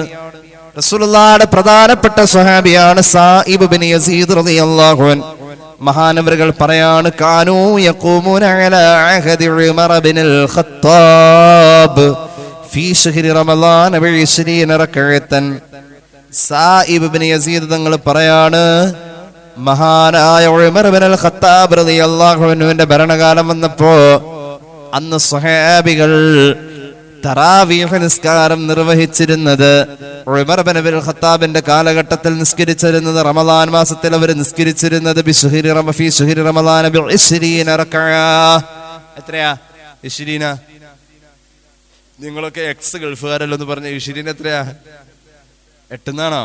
അല്ല, 20 റകഅത്ത് നിസ്കരിച്ചു എന്ന് ആ ജമാഅത്തിൽ പങ്കെടുത്ത ഉമർ ഇബ്നുൽ ഖത്താബ് ഇമാമായി നിശ്ചയിച്ച സ്വഹാബിയുടെ പിന്നിൽ നിന്ന് നിസ്കരിച്ച സ്വഹാബിയായ സായിബ് ഇബ്നു യസീദ പറയുന്നത് റളിയല്ലാഹു അൻഹു, അന്ന് സ്വഹാബികൾ 20 നിസ്കരിച്ചിരുന്നത്. ആയിഷ റളിയല്ലാഹു അൻഹ പറയുന്നുണ്ട്, 1,00,000-ലധികം സ്വഹാബികളാണ് ജീവിച്ചിരുന്നത്. വലം യുൻകിറ അഹദുൻ അലൈഹി, ഒരാൾ പോലും ഉമറിനെതിരെ ആക്ഷേപം പറഞ്ഞിട്ടില്ല. 1,00,000 സ്വഹാബികളാ അന്ന് ജീവിച്ചിരുന്നത്. ഒരു സ്വഹാബി പോലും എന്തേ ഉമറേ ഈ 20 റസൂലുള്ളാഹി പള്ളിയിൽ 8 നിസ്കരിച്ചിട്ട് ബാക്കി വീട്ടിൽ പോയി നിസ്കരിച്ചിട്ട് അതുകൊണ്ട് 8 മതി എന്ന് ഉമറിനോട് പറഞ്ഞിട്ടില്ല. ആദ്യം പറഞ്ഞു നബി തങ്ങൾ 20 നിസ്കരിച്ചിട്ടുണ്ടെന്ന് സ്വഹാബി പറഞ്ഞു. രണ്ടാമത് പറഞ്ഞു ഉമർ ഇബ്നുൽ ഖത്താബിന്റെ കാലം വന്നപ്പോൾ അത് ജനകീയമായി. അന്ന് നബി തങ്ങൾ നിർത്തിയത് വഹി വന്നിഞ്ഞ് നിർബന്ധമാകുമെന്ന് ഭയന്നത് കൊണ്ട്. അപ്പൊ നിബിധങ്ങൾ ഇല്ലാത്തൊരു കാലത്ത് ഇനി എന്തായാലും വഹിയും വരൂല, അത് നിർബന്ധമാവൂല. അപ്പൊ ഉറപ്പായിട്ടും ആ പഴയ സിസ്റ്റത്തിലേക്ക് ഉമർ ഇബ്നുൽ ഖത്താബ് കൊണ്ടുവന്നു. അലൈക്കും ബിസുന്നത്തി വസുന്നത്തിൽ ഖുലഫാഇർ റാഷിദീൻ അൽ മഹ്ദിയീൻ എന്ന് പുണ്യ നബി എന്റെ സുന്നത്തുകളെ നിങ്ങൾ മുറുകെ പിടിക്കണം, അതുപോലെ തന്നെ ഖുലഫാഉർ റാഷിദീങ്ങൾ കൊണ്ടുവന്നതിനെയും മുറുകെ പിടിക്കണം. ഖുലഫാഉർ റാഷിദീങ്ങൾ കൊണ്ടുവന്നതിനനുസരിച്ചേ പറ്റൂന്നാ പറഞ്ഞത്. ഖുലഫാഉർ റാഷിദീങ്ങൾ കൊണ്ടുവന്നതാണ് മുസാഹിഫിന്റെ ഗ്രന്ഥരൂപം. ഖുലഫാഉർ റാഷിദീങ്ങൾ കൊണ്ടുവന്നതാണ് ജുമുഅ ദിവസത്തില് ളുഹറിന്റെ നേരത്തെ ഇപ്പൊ നടക്കുന്ന ഒരു വാങ്കുണ്ട്, അത് ഖുലഫാഉർ റാഷിദീങ്ങൾ കൊണ്ടുവന്നതാണ്. അങ്ങനെ പലതും അവർ കൊണ്ടുവന്ന് നമ്മൾ അനുസരിച്ചു പോരുന്നുവെങ്കിൽ തറാവീഹ് നിസ്കാരത്തിന്റെ ജമാഅത്തിനെ 20 റകഅത്തായി പള്ളിയിൽ റസൂലുള്ളാഹിയുടെ കാലഘട്ടത്തിൽ തുടക്കത്തിൽ ഉണ്ടായത്, പിന്നെ അവിടെ അങ്ങോട്ട് നിർത്തിയിട്ട് അത് നിർബന്ധമാകുമോ എന്ന ഭയന്നതിന്റെ പേരിൽ റസൂലുള്ളാഹി നിർത്തിയത്. പിന്നീട് അവിടുത്തെ കാലശേഷം ഉമർ ഇബ്നുൽ ഖത്താബ് തുടങ്ങിയത് ബിദ്അത്തല്ല. അന്ന് ഇനി ഏതായാലും വഹി വരൂല, നിർബന്ധമാകൂല. അതിന്റെ പേരിൽ ഉറപ്പിക്കാം ഇത് 20 തന്നെ നമുക്ക് സുന്നത്തായി തന്നെ പരസ്യമായി നിസ്കരിക്കാം. അങ്ങനെ നിസ്കരിച്ചോടുത്ത് കൂടിയ സ്വഹാബിയാണ് സായിബ് ഇബ്നു യസീദ്. ഹദീസ് ഇമാം ബൈഹഖിയുടെ സുനനുൽ കുബ്രയിൽ പിന്നെയും കാണാം. ഇനി കേട്ടോളൂ മറ്റൊരു ഹദീസ്. ഇമാം ഇബ്നു അബി ശൈബ അവിടുത്തെ മുസന്നഫിൽ രേഖപ്പെടുത്തുന്നു. ആരാ? ഇബ്നു അബി ശൈബ ഇമാം ബുഖാരിയുടെ ഉസ്താദ. മഹാനവറുകൾ പറയുകയാണ്, അനിൽ ഹാരിസ്, മഹാനായ സ്വഹാബി ഹാരിസ് റളിയല്ലാഹു അൻഹു. ആരാ ഹാരിസ്? ആ മഹാൻ ബദറിൽ പങ്കെടുത്ത സ്വഹാബിയാണ്. മഹാനായ ഹാരിസ് റളിയല്ലാഹു അൻഹു കാന യഉമ്മുൻ നാസ ഫീ റമളാന ബില്ലൈൽ. മഹാനവറുകൾ റമളാൻ മാസത്തിൽ ജനങ്ങൾക്ക് ഇമാമായി തറാവീഹ് നിസ്കാരത്തിന് നേതൃത്വം കൊടുക്കുമ്പോ അന്ന് നിസ്കരിച്ച റകഅത്ത് 20 റകഅ. എത്രയാ? 20 റകഅത്താണ് മഹാനായ ഹാരിസ് എന്നവര് ഇമാമായി നിസ്കരിക്കുമ്പോൾ സ്വഹാബികൾ പിന്നിൽ നിന്ന് നിസ്കരിച്ചത് 20 റകഅത്ത്. ഹദീസ് എവിടെ ഉണ്ട്? മഹാനായ ഇമാം ഇബ്നു അബി ശൈബയുടെ മുസന്നഫിൽ കാണാം. വയൂതിറു ബിസലാസ്, 20 കഴിഞ്ഞിട്ടാണ് പിന്നെ 3 റകഅത്ത് വിത്ർ നിസ്കരിച്ചത്. വയഖ്നുതു ഖബ്ല റുകൂഇ, അവസാനത്തെ 15 വന്നപ്പോ റുകൂഇനോട് അടുപ്പിച്ച് ഖുനൂത്ത് മോദിയിട്ടുണ്ടേ. അപ്പൊ അതുമായി എപ്പോ? അവസാനത്തെ 15. ആദ്യം പറഞ്ഞത് 20 റകഅത്ത് തറാവീഹ് നിസ്കരിച്ചു, പിന്നെ വയൂതിറു ബിസലാസ് 3 റകഅത്ത് വിത്ർ നിസ്കരിച്ചു. വിത്ർ നിസ്കരിച്ചപ്പോൾ അവസാനത്തെ റക്അത്തിൽ റുക്കൂഇനോട് ചേർന്ന് തന്നെ എന്തുണ്ടായിട്ടുണ്ട്? ഖുനൂത്തുണ്ടായിട്ടുണ്ട്. ഖുനൂത്ത് ഉണ്ടായിട്ടുണ്ട്. ഹബീബായ നബി തങ്ങൾ ഖുനൂത്ത് ഓതിയിട്ടുമുണ്ട്, ചില സന്ദർഭത്തിൽ ഓതാത്തതുമുണ്ട്. ഇസ്ലാമിക കർമ്മശാസ്ത്രം ക്രോഡീകരിച്ചപ്പോൾ ഇമാമുന ശാഫിഈ ഖുനൂത്ത് ഓതിയ സന്ദർഭങ്ങളെ മുഴുവനും ആ ക്രമത്തിൽ വന്ന അമലുകളെ ശാഫിഈ മദ്ഹബിലേക്ക് ചേർത്തുകൊണ്ട് ഫിഖ്ഹിന്റെ നിയമങ്ങൾ അങ്ങനെ ക്രോഡീകരിച്ചു. റസൂലുള്ളാഹി ഖുനൂത്ത് ഓതാത്ത സന്ദർഭങ്ങളെ ആ വഴിക്ക് വന്ന അമലുകളുടെ ക്രോഡീകരണത്തിൽ അബൂ ഹനീഫത്തുൽ കൂഫി ഖുനൂത്ത് ഒഴിവാക്കിയും ക്രോഡീകരിച്ചു. രണ്ടുണ്ട്. ഇവിടുന്ന് പകുതി എടുത്തു, അവിടുന്ന് പകുതി എടുത്തിട്ടൊരു മദ്ഹബ് ഇല്ല. ഒന്നുകിൽ ഇതില് പോകുന്ന ആളാണെങ്കിൽ, ഫുള്ള് ഖുനൂത്തില്ലാതെ പോകുന്ന മദ്ഹബിലാണ് എങ്കിൽ, ആ ക്രോഡീകരണത്തിന്റെ അമലിലാണെങ്കിൽ അതിൻ്റെതായ നിബന്ധനകളിൽ തന്നെ നിസ്കരിക്കണം. ഇത് ഇവിടുത്തെ നിബന്ധന എടുത്തിട്ട് അവിടെ പോയി രണ്ടും കൂടി നടക്കൂല.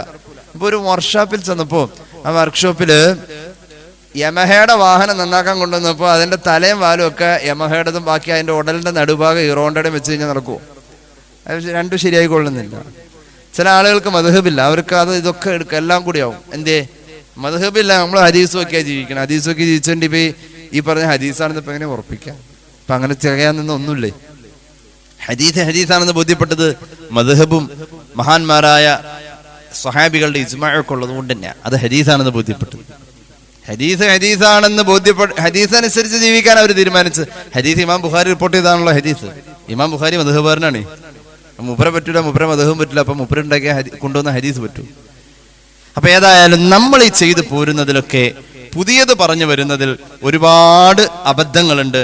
അവരെ അള്ളാഹു നന്നാക്കട്ടെ. ഏതായാലും അതിലൊന്നും പോയി പെടേണ്ടതില്ല. ഇതൊന്നും കാണാതെയല്ല ഈ കണ്ട കാലം മുഴുവൻ നമ്മുടെ ഉലമാ ദീൻ പറഞ്ഞു തന്നത്. ഈ പുതിയതുമായി വന്നവരിൽ പിശാചിന്റെ ഒരുപാട് ശ്രമങ്ങളുണ്ട്. ഏതായാലും പരിശുദ്ധ റമദാൻ വരുന്നത് നിസ്കാരത്തിന്റെ വലിയ സന്ദേശം പറഞ്ഞുകൊണ്ട് ഒരുപാട് നിസ്കരിപ്പിക്കുന്നുണ്ട് നമ്മളെ കൊണ്ട്. ശരീരം കൊണ്ട് ചെയ്യുന്ന ഏറ്റവും വലിയ ആരാധനയായ നിസ്കാരത്തെ ഒരുപാട് ചെയ്യിക്കുന്നുണ്ട് നമ്മളെ കൊണ്ട്. കേട്ടോളൂ, പരിശുദ്ധ റമദാനിന്റെ നിസ്കാരത്തിന് ഒരു പ്രത്യേകത ഉണ്ട് കേട്ടോ. പരിശുദ്ധ റമദാനിന്റെ പ്രത്യേകിച്ച് രാത്രിയിലെ നിസ്കാരത്തിന് ഒരു പ്രത്യേകത ഉണ്ട്. ഒരു ഹദീസ് കേട്ടോളൂ. അഹ്മദ് സമർകന്ദി പറയുന്ന ഒരു ഹദീസാണ്. മഹാനായ ഹബീബായ നബി കരീം സല്ലല്ലാഹു അലൈഹി വസല്ലം തങ്ങൾ പറയാണ്, അള്ളാഹുവിന്റെ അർശിന്റെ പരിസരത്ത് പ്രകാശം നിറഞ്ഞ ഒരു ഭാഗമുണ്ട്. ആ ഭാഗത്തിന് പറയുന്നത് ഹലീറത്തുൽ ഖുദ്സ് എന്നാണ്. ഹലീറത്തുൽ ഖുദ്സ്, അത് മുഴുവനും പ്രകാശ. അള്ളാഹുവിന്റെ അർശിന്റെ താഴെ ഒരു പ്രത്യേകമായ ഒരു ഭാഗമാണ് ഹലീറത്തുൽ ഖുദ്സ്. അവിടെ കുറെ മലക്കുകളുണ്ട്. ലാ യുഹ്സി അദദഹും ഇല്ലല്ലാഹ്. എത്ര മലക്കാണ് അവിടെ ഉള്ളതെന്ന് അള്ളാഹുവിന് മാത്രമേ എണ്ണം അറിയൂ. അത്രയും മലക്കുകൾ ഹലീറത്തുൽ ഖുദ്സിലുണ്ടെന്ന് സയ്യിദുനാ റസൂലുള്ളാഹി. അർശിന്റെ ഒരു പ്രത്യേകമായ ഭാഗത്ത് ആ പ്രകാശം നിറഞ്ഞു നിൽക്കുന്ന ഹലീറത്തുൽ ഖുദ്സിൽ എണ്ണമറ്റ മലക്കുകളുണ്ട്. യഅ്ബുദൂനല്ലാഹ ഇബാദത്തൻ ലാ യഫ്തറൂന സഅ. ഒരു നിമിഷം പോലും തളർച്ചയില്ലാതെ അവർ അവിടെ നിരന്തരം ഇബാദത്ത് ചെയ്യുന്ന മലക്കുകളാണ്. ആ മലക്കുകൾ ഫൈദാ കാന ലയാലി ശഹ്രി റമദാന ഇസ്തഅ്ദനു റബ്ബഹും അൻ യൻസിലു ഇലൽ അർളി. റമദാന്റെ രാവ് ആകുമ്പോൾ ഒരു തളർച്ചയുമില്ലാതെ ഇതുവരെ ഇബാദത്ത് ചെയ്ത മലക്കുകൾ റമദാന്റെ രാത്രിയാകുമ്പോൾ അള്ളാഹുവോട് അനുവാദം ചോദിക്കും, പടച്ച റബ്ബേ, ഭൂമിയിലേക്ക് ഇറങ്ങിച്ചെല്ലാൻ ഞങ്ങൾക്ക് അനുവാദം തരുമോ? അള്ളാഹു അനുവാദം കൊടുക്കും. എന്തിനാണ് ഭൂമിയിലേക്ക് ഇറങ്ങിച്ചെല്ലുന്നതെന്നറിയുമോ? ഫയുസല്ലൂന മഅ ബനീ ആദമ. ആദം സന്തതികൾ ഭൂമിയിൽ നിസ്കരിക്കുന്നുണ്ട്. ഭൂമിയിലെ നിസ്കാരക്കാരായ മനുഷ്യരുടെ കൂടെ ഒന്ന് നിസ്കരിക്കാൻ നീ ഞങ്ങളെ ഒന്ന് പറഞ്ഞയക്കുമോ അല്ലാഹ്? കൊതിയായിട്ടാണ് അവരുടെ കൂടെ നിസ്കരിക്കാൻ. അള്ളാഹു അനുവാദം കൊടുക്കും. ഫയൻസിലൂന കുല്ല ലൈലത്തിൻ ഇലൽ അർള്. അങ്ങനെ റമദാനിന്റെ എല്ലാ രാത്രിയിലും ഈ മലക്കുകൾ ഇറങ്ങി വരുന്നുണ്ട്. നിസ്കാരം വേണം സഹോദര, നിസ്കാരം വേണം സഹോദരി. റമദാനിന്റെ എല്ലാ രാത്രിയിലും ഈ മലക്കുകൾ ഇറങ്ങി വരും.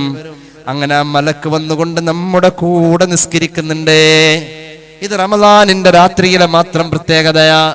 റസൂലുള്ളാഹി സ്വല്ലല്ലാഹു അലൈഹി വസല്ലം തങ്ങൾ പഠിപ്പിച്ച 20 റക്അത്തിന്റെ ആ നിർവഹണത്തിലാണ് നമ്മളുള്ളത് എങ്കിൽ ആ മലക്കിന് എന്തൊരു ഇഷ്ടമായിരിക്കും. സ്വഹാബികൾ അത് അടിവരയിടുന്നോടത്താണ് നമ്മളുടെ നിലപാട് എങ്കിൽ മലക്കിന് എത്ര ഇഷ്ടമായിരിക്കും.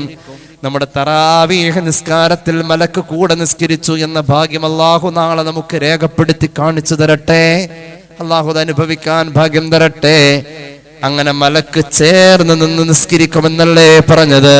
മലക്കുകളുടെ പ്രത്യേകത, അവർ നിസ്കരിക്കാൻ നിൽക്കുമ്പോൾ വിടവിടാതെ നിസ്കരിക്കുന്ന, വിടവുണ്ടാവില്ല അവരുടെ സഫിന്, വിടവുണ്ടാവില്ല. വിടവുള്ള സഫ ആരുടെ സഫ? അത് മറ്റേ ആളുടെ സഫാണ്. ആരുടെ? ഈ മൂപ്പര് എത്ര കൂട്ടിപ്പിടിച്ചാലും വിടവ് വരും. അത് മൂപ്പരുടെ പ്രശ്നമാണ്.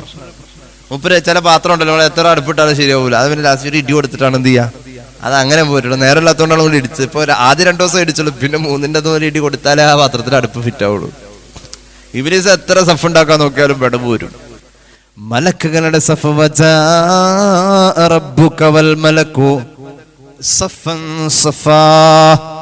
മലക്കിന്റെ സഫ് അതൊരു പ്രത്യേക സഫ, ഒരു മുട്ടിയേ നിൽക്കും. ചുമലിനോട് മുട്ടണം. നിസ്കാരത്തിന്റെ സഫ് അങ്ങനെയാണ്, ചുമലിനോട് മുട്ടണം. ഇപ്പൊ വലിയ കുഴപ്പമൊന്നുമില്ല, കാരണം AC കൊള്ളുണ്ട്. ഇത്തിരി മുട്ടിയാലും നടക്കണ പരിപാടിയല്ല ഇതൊന്നും. നമ്മുടെ നിസ്കാരം എന്നൊക്കെ പറഞ്ഞാൽ നമ്മളെന്തോ ഒരു വലിയ സംഭവമായിട്ടായിരിക്കുന്നത്. നമ്മൾ വലിയ എന്തോ ഒക്കെ കാട്ടിക്കൂട്ടുന്നുണ്ട്. നമുക്ക് മാർക്കിട്ടമ്മളാ, നമുക്ക് മാർക്കിടാൻ നമ്മളല്ലല്ലോ വേണ്ടത്. ഏതായാലും മലക്കുകൾ നിന്റെ നിസ്കാരത്തിന്റെ കൂടെ കഴിഞ്ഞ രാത്രിയിൽ കൂടാൻ അള്ളാഹുവോട് അനുവാദം ചോദിച്ച് നിന്റെ വീട്ടിൽ വന്നിട്ടുണ്ട്, നിന്റെ മഹല്ലത്തിലെ പള്ളിയിൽ വന്നിട്ടുണ്ട്. നീ നിസ്കരിച്ചപ്പോൾ നിന്റെ മഗ്രിബിലും, നീ മഗ്രിബ് കഴിഞ്ഞ് നിസ്കരിച്ച സുന്നത്തിലും തറാവീഹിലും തഹജ്ജുദിലും ഒക്കെ നിന്നോട് മുട്ടി നിന്ന് ലക്ഷക്കണക്കിന് മലക്കുകൾ നിസ്കരിച്ചിട്ടുണ്ടെങ്കിൽ കേട്ടോളൂ, മലക്കിങ്ങനെ ചേർന്ന് നിന്ന് റമദാന്റെ രാത്രിയിൽ കൂടെ നിന്ന് നിസ്കരിച്ചപ്പോൾ ആരൊക്കെ മലക്കിനെ മുട്ടിയിട്ടുണ്ടോ, ആരോടൊക്കെ മലക്ക് ഇങ്ങോട്ട് മുട്ടിയിട്ടുണ്ടോ,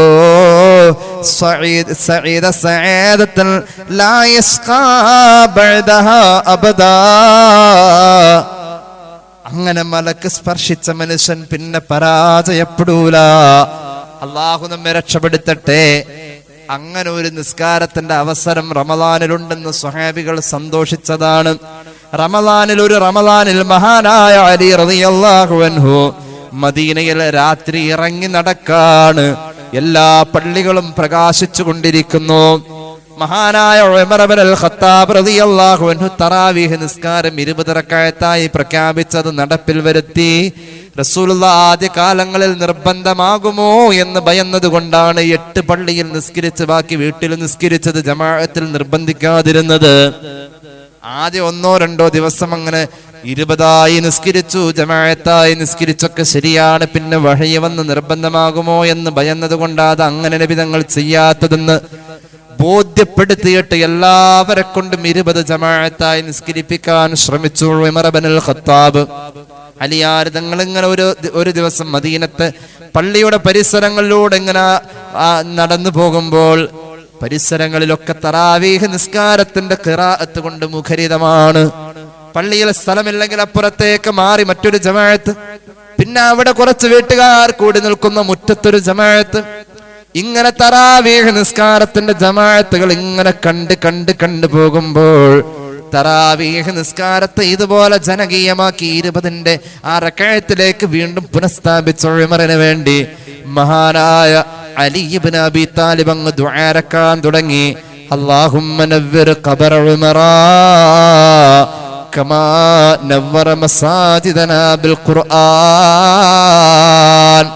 മദീന നഗരി മുഴുവനും ഇപ്പോൾ ഖുർആൻ പാരായണം കൊണ്ട്, തറാവീഹ് നിസ്കാരം കൊണ്ട് പ്രകാശപൂരിതമായി നിൽക്കുന്നല്ലോ അല്ലാ.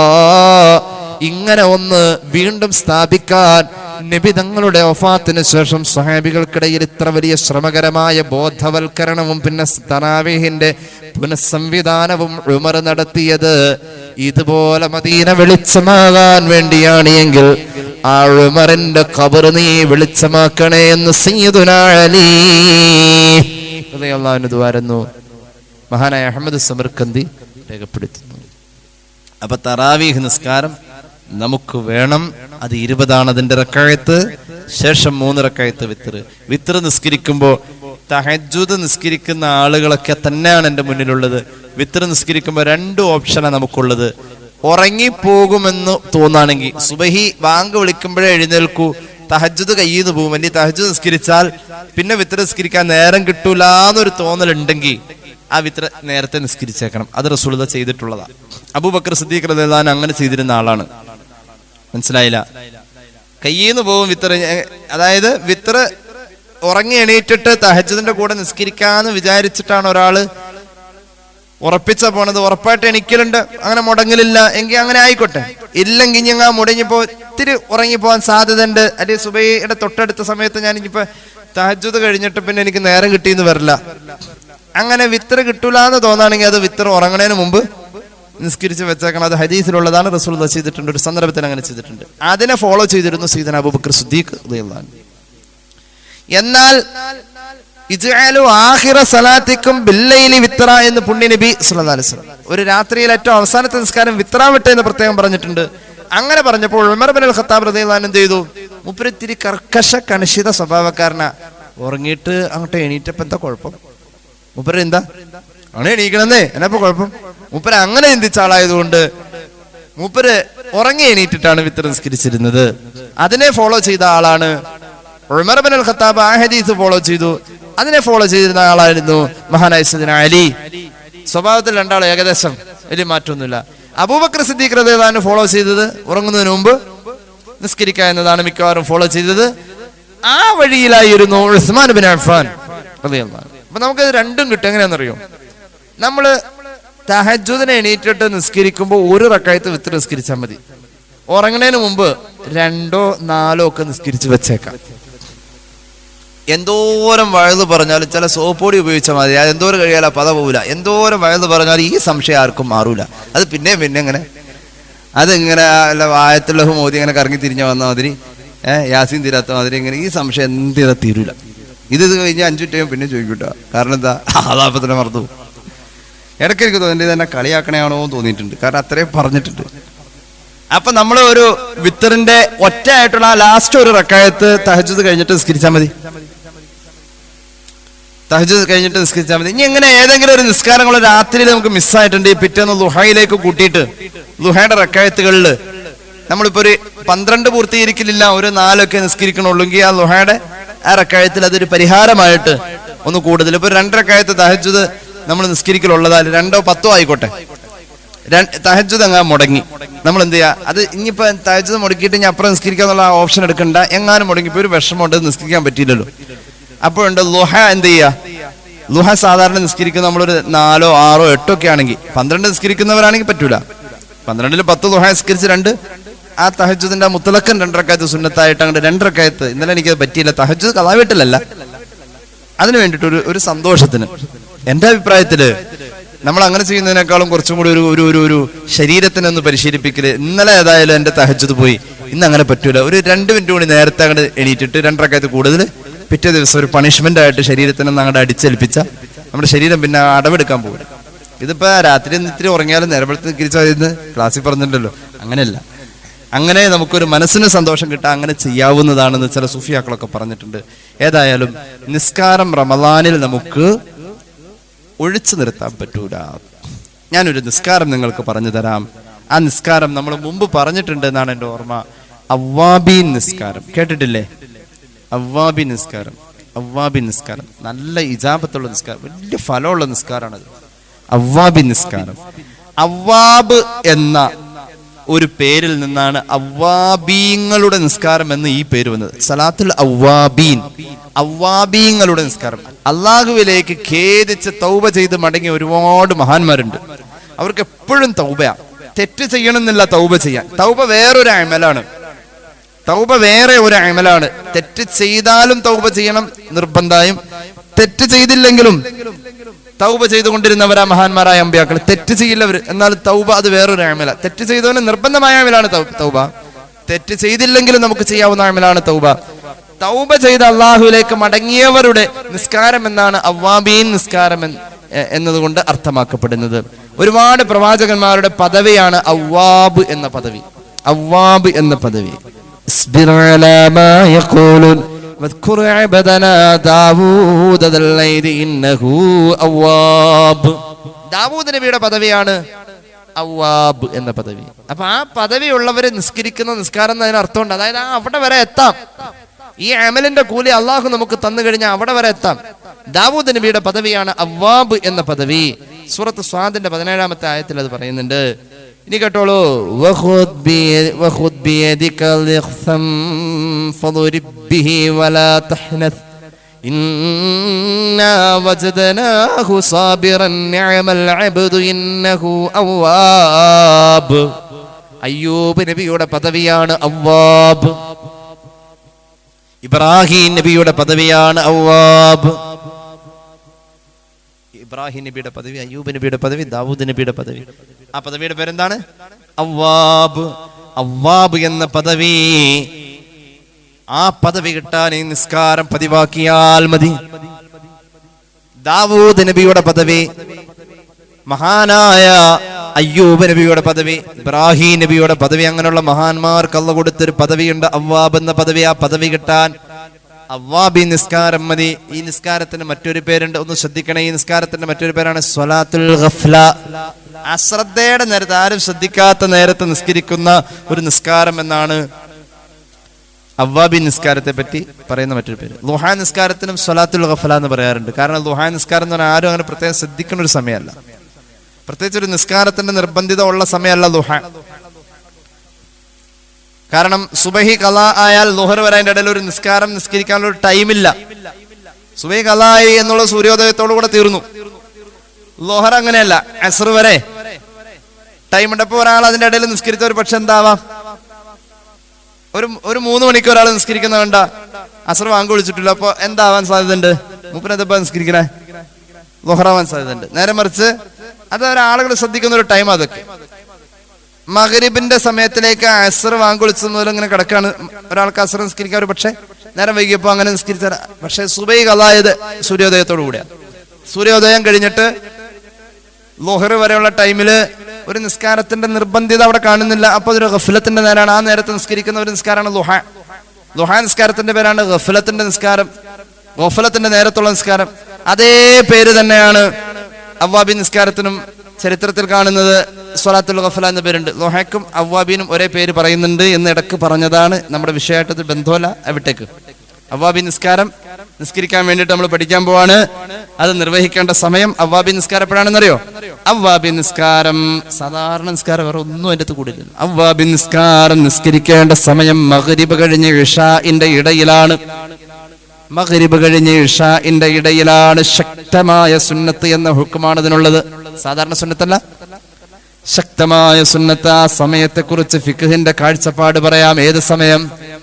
മഗ്രിബ് കഴിഞ്ഞ് ഇശാ വരെയുള്ള സമയത്തെ കുറിച്ചുള്ളതായ ഫിഖ്ഹിന്റെ കാഴ്ചപ്പാട് പറയാം. വമിനൽ മുസ്തഹബ്ബി അൽ മുതഅക്കദി ഇഹ്യാഉ മാ ബൈനൽ ഇശാഇനി ബിസ്സലാഹ് വഹുവൽ അഫ്ളൽ. ഇശാ മഗ്രിബിന്റെ ഇടയിലെ സമയത്തെ നിസ്കരിച്ചുകൊണ്ട് ഒരാളെ ഹയാത്താക്കലാണ് അഫ്ളൽ. അവ്വാബി നിസ്കാരം കേട്ടോളൂ. മഗ്രിബിന്റെ ശേഷം ഇശാഇന്റെ ഇടയിലായിട്ടാണ് അതിന്റെ സമയം വരുന്നത്. പൊതുവെ ഇശാ മഗ്രിബിന്റെ ഇടയിലുള്ള സമയത്തെ കുറിച്ചുള്ള ഫിഖ്ഹിന്റെ കാഴ്ചപ്പാട് ആ സമയം നിസ്കരിച്ചുകൊണ്ട് ഹയാത്താക്കലാണ്. ഹയാത്താക്ക എന്ന് പറഞ്ഞാൽ നിലനിർത്ത, സജീവമാക്കാന്ന് അതിനർത്ഥമുള്ളൂ. അല്ല സുബൈ വരെ ഉറക്കം കഴിഞ്ഞ് അങ്ങനെ ഇരിക്കുക, അതല്ല. പണ്ട് കല്യാണ വീട്ടിലെ ഇറച്ചിക്ക് കാവലിരിക്കണ അതിലെ ചില ആൾക്കാർ ഹയാത്താക്കാൻ തന്നെ. പണ്ട് കല്യാണ വീട്ടിലെ ഇറച്ചിക്ക് കാവലിരിക്കണ ഓർമ്മയല്ലേ? പട്ടി വരാണ്ട് ആ ഡെസ്ക് പുറത്തൊക്കെ നിരത്തിങ്ങനെ വെച്ചിട്ട് കുറച്ച് പേര് അവിടെ വീഡിയോ ഇരിക്കും. വീഡിയോ തീരുമ്പോൾ പാതിരാക്കി ഇവിടെ നിന്ന് വീഡിയോ കിട്ടാം. അല്ലെങ്കിൽ പണ്ട് കല്യാണ വീട്ടിലൊരു പ്രധാന വിഭവമാണ് ആ മുൻവശത്തെ പന്തലിലെ വീടി മുറുക്കാൻ ഒക്കെ ഉണ്ടാവും. അതൊന്നും കിതാബിലുള്ളതല്ല കേട്ടോ. പക്ഷെ ഏതായാലും ഇറച്ചിക്ക് കാവലിരിക്കണമ്പോൾ അതിൽ ചില ആൾക്കാർ ഹയാത്താക്കായിരിക്കും. ഹയാത്താക്കുന്നവർ പകലും ഉറങ്ങണം എന്നതാണ് അതിന്റെ ഒന്നാമത്തെ നിബന്ധന. ഹയാത്താക്കുന്നവർ പകലും ഉറങ്ങണം, രാത്രി ഉറങ്ങാതിരിക്കണമെങ്കിൽ. അല്ലാതെ പകലും ഉറങ്ങൂല രാത്രി ഉറങ്ങൂല എന്നിട്ട് ഉള്ള അസുഖങ്ങൾ മുഴുവൻ വരുത്തി വെക്കുക. അങ്ങനെ ഒരു പരിപാടി നമ്മളോട് പറഞ്ഞിട്ടില്ലേ? അങ്ങനെ ഒരു പരിപാടി പറഞ്ഞിട്ടില്ല. സുന്നത്ത് നോമ്പുകൾ എടുക്കുന്നിടത്ത് പാലിക്കേണ്ട അദബുകൾ പറയുന്നിടത്ത് പ്രത്യേകം പറഞ്ഞിട്ടുണ്ട്. സുന്നത്ത് നോമ്പ് എടുക്കുന്ന ആൾ ആരോഗ്യം പ്രത്യേകം ശ്രദ്ധിക്കണമെന്ന്. ഏതായാലും അവ്വാബിൻ നിസ്കാരം നമ്മൾ ഇഷാ മഗ്രിബിന്റെ ഇടയിലാണ് നിസ്കരിക്കേണ്ടതെന്ന് മനസ്സിലാക്കാം. ഇഷാ മഗ്രിബിന്റെ ഇടയിലുള്ള സമയത്തെ കുറിച്ച് പൊതുവെ ഉള്ള ഫിഖ്ഹിന്റെ കാഴ്ചപ്പാട്, ആ സമയത്തിൽ നിസ്കാരങ്ങൾ കൊണ്ട് മഗ്രിബിന് ശേഷം ഇഷ വരെ നിസ്കാരം കൊണ്ട് സജീവമാവലാണ് ഏറ്റവും അഫ്ദൽ. ചിലര് ആ സമയത്ത് ഖുർആൻ പാരായണം കൊണ്ടാണ് സജീവമാകുന്നത്. മഗ്രിബിന് അങ്ങോട്ട് നേരത്തെ കയറിയാ പിന്നെ ഇഷായും കഴിഞ്ഞ് വിത്തറൊക്കെ കഴിഞ്ഞ് അങ്ങോട്ട് ഇറങ്ങലുള്ളൂ.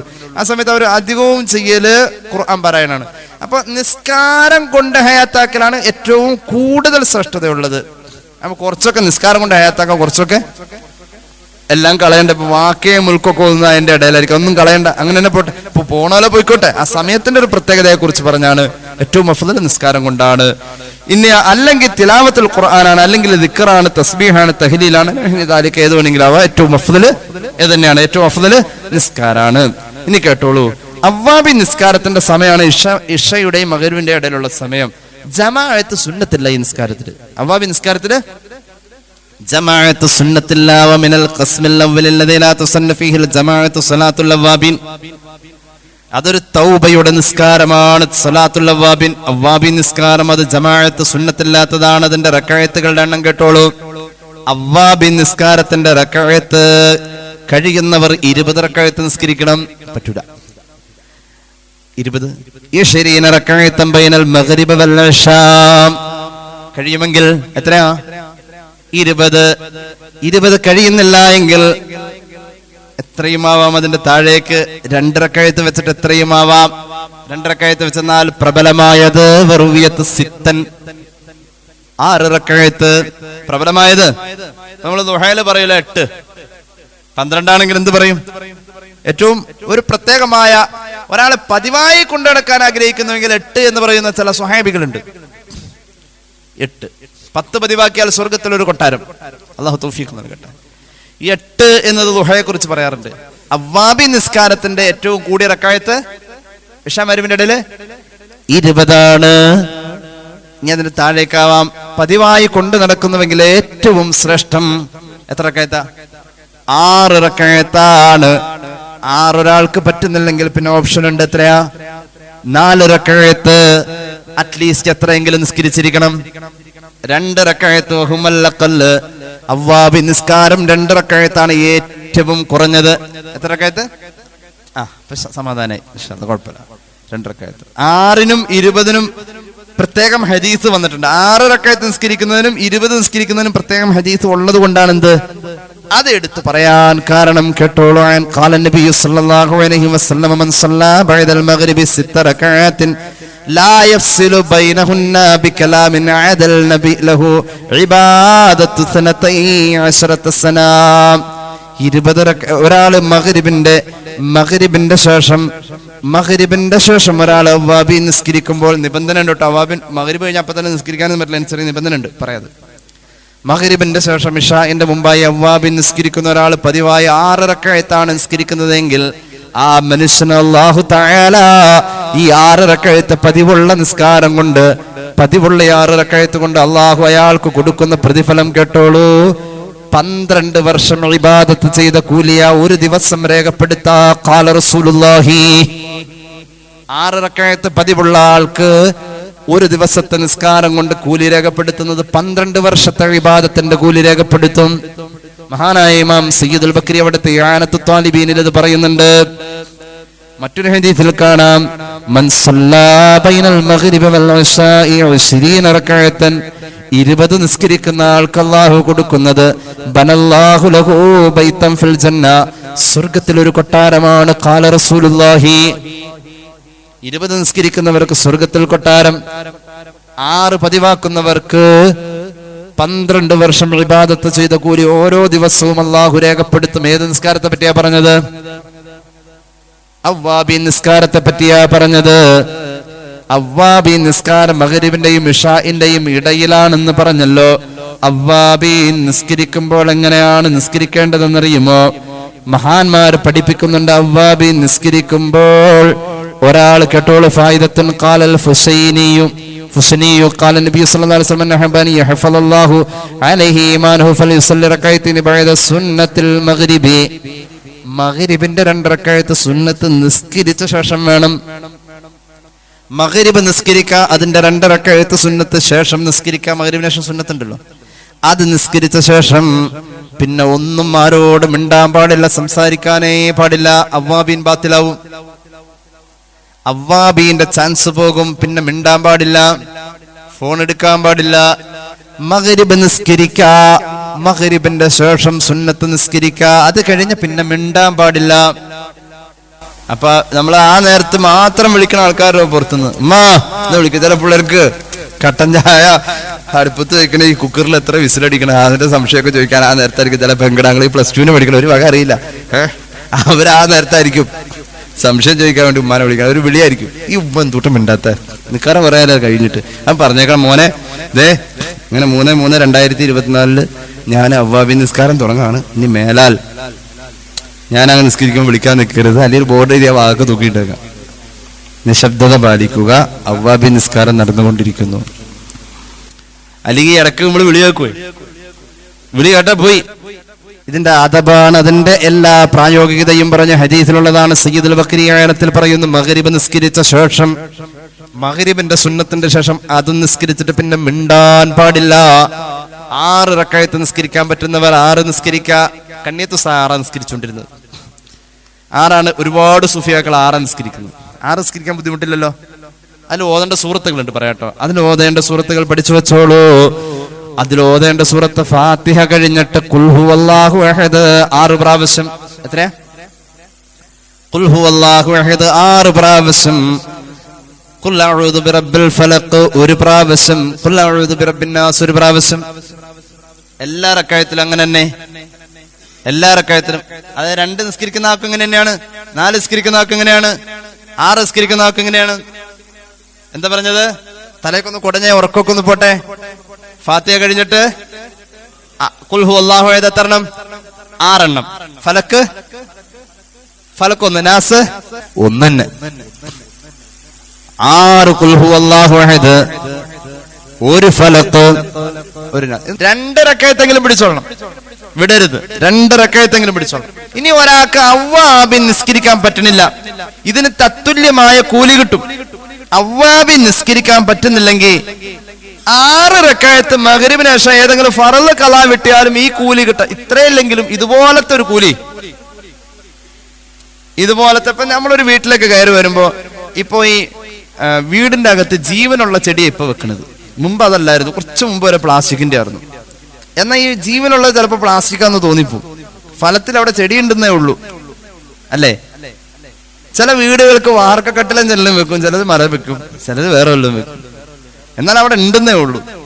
ഈ അവ്വാബിന്റെ വിടവ് നമുക്ക് നികത്താൻ പറ്റും. അവ്വാബി നിസ്കരിക്കാൻ പറ്റില്ല, പക്ഷെ ഒരു മഗ്രിബ് നിസ്കാരം കഴിഞ്ഞ് സുന്നത്ത് നിസ്കരിച്ചിട്ട് 2 മഗ്രിബ് വേറെ ഖളാ വിട്ടിയാലും 6 റക്അത്ത് അവിടെ ഉണ്ടായി എന്ന പരിഗണനയിൽ ഒരു പക്ഷേ അവ്വാബിന്റെ പരിഗണന അള്ളാഹു നൽകിയേക്കാന്ന് എന്റെ വക പറഞ്ഞതല്ല.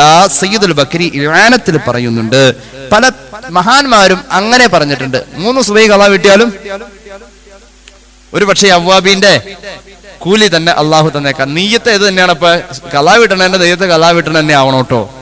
അവ്വാബി നിസ്കരിക്കുമ്പോ അവ്വാബിന്റെ സുന്നത്ത് എന്നുള്ള നെയ്യത്ത് വീണം.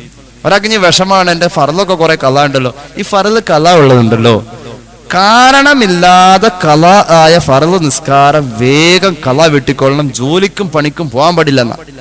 ആകെ പോകാനുള്ളത് ബാത്റൂമിൽ പോവാം, ഭക്ഷണം കഴിക്കാം, അത്യാവശ്യം ഉറങ്ങാൻ ഉറങ്ങാം. അത് ഒഴിച്ചുള്ള സമയം മുഴുവനും ഖളാ വിട്ടത്. കാരണമില്ലാതെ ഖളാ ആയ നിസ്കാരം ഖളാ വിട്ടേണ്ടത് അങ്ങനെയാണ്. കാരണം എന്ന് പറഞ്ഞാൽ നമ്മൾ പറയണ കാരണമല്ല. എന്തേ? ഡ്രസ്സ് എടുക്കാൻ പോയി, വണ്ടി വൈകി, നേരം പോയി, കഞ്ഞി വെന്തു, അങ്ങനെയൊക്കെ പറഞ്ഞ അതൊന്നും കാരണമല്ല അള്ളാന്റെ അടുത്ത്. അത് നമുക്ക് നമ്മൾ അങ്ങോട്ടും ഇങ്ങോട്ടും പറയാം, അല്ലെങ്കിൽ ഒറ്റയ്ക്ക് ഇരുന്ന് പറയാം, ഫോണിൽ ഇങ്ങനെ റെക്കോർഡ് ചെയ്യാൻ നമ്മൾ തന്നെ കേൾക്കാം. അതിന് അങ്ങനെ കൊള്ളാവുന്ന കാരണമേ ഉള്ളൂ. ഇത് അള്ളാന്റെ അടുത്ത് പറയാൻ പറ്റിയ കാരണമൊന്നും അല്ലത്. കാരണം എന്ന് പറയുന്ന ഒരു കാരണമായിരിക്കണം, അല്ലാത്ത കാരണം കാരണമല്ല. കാരണമില്ലാതെ ഖളാ ആയത് വേഗം ഖളാ വിട്ടുകയും ആ സന്ദർഭങ്ങളിൽ മറ്റു സുന്നത്തുകൾ നിസ്കരിക്കാനേ പാടില്ല. അപ്പോഴും പെരുന്നാൾ നിസ്കാരം പോലെയുള്ള ചില സ്പെഷ്യലായിട്ടുള്ള നിസ്കാരങ്ങളുണ്ട്, ഗ്രഹണ നിസ്കാരം പോലെയുള്ള, അതുപോലെ തന്നെ ളുഹാ നിസ്കാരമൊക്കെ അതിൽ പെടുന്ന, അതൊക്കെ നിസ്കരിക്കാവുന്നതാണ്. തീരെ നിസ്കരിക്കാൻ പാടില്ലെന്നല്ല. കാരണം ഫർളിന്റെ വിടവ് നികത്തുന്നത് സുന്നത്തുകളെ കൊണ്ടാണ്. കാരണത്തോടു കൂടിയ, കാരണമില്ലാതെ ഖളാ ആയ നിസ്കാരത്തെ ഹാലറായ നിസ്കാരത്തെക്കാൾ മുമ്പ് കളാ വിട്ടണം. പൊതുവെ കളാ വിട്ടലൊക്കെ ഹാലറായ നിസ്കാരത്തിന്റെ മുമ്പ് ചെയ്യാൻ നോക്കണം. കാരണം ചില സന്ദർഭങ്ങളിൽ, ഉദാഹരണം സുബഹി കഴിഞ്ഞ് അല്ലെങ്കിൽ അസ്ർ കഴിഞ്ഞ് നമ്മൾ കളാ വിട്ടൽ, അസ്ർ നിസ്കരിച്ചിട്ട് നമ്മുടെ അതായത് നിസ്കരിച്ച ശേഷം കളാ വിട്ടൽ തഹരീമിന്റെ കറാഹത്ത. അപ്പൊ നമ്മൾ എന്ത് ചെയ്യണം? കളാ വിട്ടൽ പരിപാടി എപ്പോഴും മുമ്പാ ചെയ്യേണ്ടത്. അതാണ് ഏറ്റവും ബെറ്റർ അതാണ്. അപ്പൊ വാങ്ക് വിളിക്കുമ്പോഴേക്കും കയറാൻ നോക്കണം. അതാണ്. ഇനി കാരണത്തോടു കൂടി കളാ ആയി. ഉദാഹരണം, നമ്മൾ ഓപ്പറേഷൻ ചെയ്ത് ആശുപത്രിയിൽ ഇട്ടിരിക്കുന്നു, നമുക്ക് നിസ്കരിക്കാൻ പറ്റുന്നില്ല, അല്ലെങ്കിൽ നമുക്ക് അതിനുള്ള സൗകര്യങ്ങൾ കിട്ടിയില്ല. അങ്ങനെ ഒരു കാരണം പറയാവുന്ന ഒരു കാരണം, ഇത് വേറെ ഏതെങ്കിലും ഒരു എമർജൻസി ഹോസ്പിറ്റൽ കേസ് വന്നു, അല്ലെങ്കിൽ വേറെ എന്തെങ്കിലും അയലൊക്കെ ആട്ടുകുഞ്ഞ് കണ്ടി ചാടി വലിച്ചു കെട്ടാൻ ചെന്നു, നിസ്കാരം കഥായി. അതൊരു കാരണമാണ് കേട്ടത്. ഒരു ജീവൻ രക്ഷിക്കാന്ന്, അതായത് നിസ്കരിക്കാൻ കൈ കെട്ടി ഇങ്ങനെ നിൽക്കണു, നിസ്കരിക്കാൻ ഇവിടെ നോക്കേ, നിസ്കരിക്കാൻ കൈ കെട്ടി നിൽക്കുന്നു. അപ്പോഴുണ്ട് ഒരു മിണ്ടാപ്രാണി കിണറിലോ കുഴിയിലോ വീഴുന്നത്. നമ്മൾ നിസ്കരിക്കാൻ ഇങ്ങനെ നമ്മൾ വല്ലല്ലോല്ലിനാമിങ്ങനെ നോക്കി പതുക്കെ എന്തായാലും സുജൂദിന്റെ സ്ഥാനത്ത് കണ്ണ് വെട്ടിച്ചില്ല, കിടാവ് അങ്ങടെ പോകണം, പടച്ചവനെ കെണ്ടി ചാടി, എന്തേ കൈ കെട്ടഴിക്കണം, ആ ജീവൻ രക്ഷിക്കണം എന്നാ. അതൊരു കാരണമാണ്. കിടാവിനെ വലിച്ചേറ്റി ഇവിടെ വന്നപ്പോ നിസ്കാരത്തിന്റെ വഴിക്ക് പോയി. അതൊരു കാരണത്തോടു കൂടി കള ആയത് പിന്നെ കള വിട്ടിയാൽ മതി, വൈകാൻ പാടില്ല. എന്നാലും അങ്ങനെയുള്ളവർക്ക് സുന്നത്ത് ഏത് നിസ്കരിക്കാം. അല്ലെങ്കിൽ റവാത്തിബ് സുന്നത്ത് നിസ്കരിക്കുന്നതിന്റെ കൂടെ ഒരു 10-20 കൊല്ലത്ത് നിസ്കാരം കലാ വിട്ടാൻ്റെ ഒരു 20 കൊല്ലം അങ്ങോട്ട് കലാ വിട്ട് ശരിയാക്കുക, കൂടെ സുന്നത്ത് നിസ്കരിക്കുക. അല്ലാതെ ഇതിന്റെ പ്രായോഗികത എപ്പോഴാണ്? തീരെ നിസ്കരിക്കാൻ പാടില്ല എന്ന് പറഞ്ഞ് ഒഴിവാക്കില്ലല്ലോ. പിന്നെ ഇതുപോലെ അവ്വാബീനൊക്കെ നിസ്കരിക്കുന്ന സമയത്ത് ഇനി ഒരു വിഷമം വിചാരിക്കേണ്ട, എന്ത് ചെയ്താൽ മതി? സുബഹി കലാ വിട്ട അപ്പോഴും ഈ പ്രതിഫലം കിട്ടുമെന്നാണ് മഹാന്മാരായ ഫുഖഹാ പറയുന്നത്. ഖിലാഫൻ ലിശൈഖിനായി ഫി ഫതാവഹു കമാ സറഹ ബിഹി ഫി അവ്വലി ഫസ്ലിൻ ഫി സിഫത്തി സ്വലാത്തി. മഹാന്മാരായ ഫുഖഹാഇന് ഈ വിഷയത്തിൽ അഭിപ്രായങ്ങളുണ്ട്. വല്ലദീ ജസമ ബിഹി ശൈഖുനാ ഫി ഫതാവഹു അന്നഹു ലാ ബുദ്ദ ഫീഹാ മിന തഈനി കൽദുഹാ. അവ്വാബിൻ നിസ്കാരത്തിന് അവ്വാബീന്റെ 2 റക്അത്ത് സുന്നത്ത് ഞാൻ അള്ളാഹുവിന് വേണ്ടി നിസ്കരിക്കുന്നു എന്ന് ഓരോ 2 റക്അത്തിലും നിയ്യത്ത് ചെയ്യണം. ഏതാ നിസ്കാരം? ഇവിടെ നിന്ന് ഞാൻ അപ്പുറത്തേക്ക് കിടന്ന് നിസ്കാരം മറന്നു പോരട്ടോ. നിസ്കാരത്തിന് ആദ്യമായിട്ട് കേൾക്കണവരുണ്ടാവും ചിലപ്പോ. ഏതാ നിസ്കാരം? അവ്വാബീൻ നിസ്കാരം 2 റക്അത്ത് അല്ലാഹു തആലാക്ക് വേണ്ടി ഞാൻ നിസ്കരിക്കുന്നു എന്ന ആ നിസ്കാരത്തിന്റെ പേര് ഉദ്ദേശിച്ച് തന്നെ നിയ്യത്ത് ചെയ്യണം അവ്വാബീൻ നിസ്കരിക്കുന്നവർ. അറ്റ്ലീസ്റ്റ് ആ സമയത്ത് ഫറലെങ്കിലും ഇശാ മഗ്രിബിന്റെ ഇടയിൽ കളാ വിട്ട അവ്വാബീന്റെ കൂലി എനിക്ക് അള്ളാഹ് തരുമെന്ന് കരുതിക്കൊണ്ട് അങ്ങോട്ട് ചെയ്തോ, അവ്വാബീന്റെ കൂലി അള്ളാഹു തരും എന്നാണ് മഹാന്മാർ പറയുന്നത്. അവ്വാബീന്റെ കാര്യം അതിൽ കരുതണം എന്ന് പറഞ്ഞാൽ നെയ്യത്ത് വെക്കണം എന്നല്ല, ഫറല് കലാ വിട്ടുമ്പോൾ അവ്വാബീനും കിട്ടുമെന്നൊരു പ്രതീക്ഷ ഉള്ളിൽ വെക്കണം എന്നാ പറഞ്ഞത്. തഹസ്സുലു സ്വലാത്തുൽ അവ്വാബീന ബിഫവാഇത വഗൈരിഹാ മിനൽ ഫറായിദിൽ മുഅദ്ദാതി വന്നവാഫിലി വഹാദാ ബിനാഉൻ അലാ അന്നഹ കതഹിയ്യത്തുൽ മസ്ജിദി. സയ്യിദുൽ ബക്രിയുടെ ഇആനത്തിൽ നിന്നാണ് ഈ ഉദ്ധരണികൾ മുഴുവൻ പറഞ്ഞത്. എന്തെങ്കിലും സംശയം അവ്വാബീനുമായി ബന്ധപ്പെട്ട് ഉണ്ടെങ്കിൽ ചോദിക്കാം, ഇൻഷാ അല്ലാഹ് പറഞ്ഞു തരാം.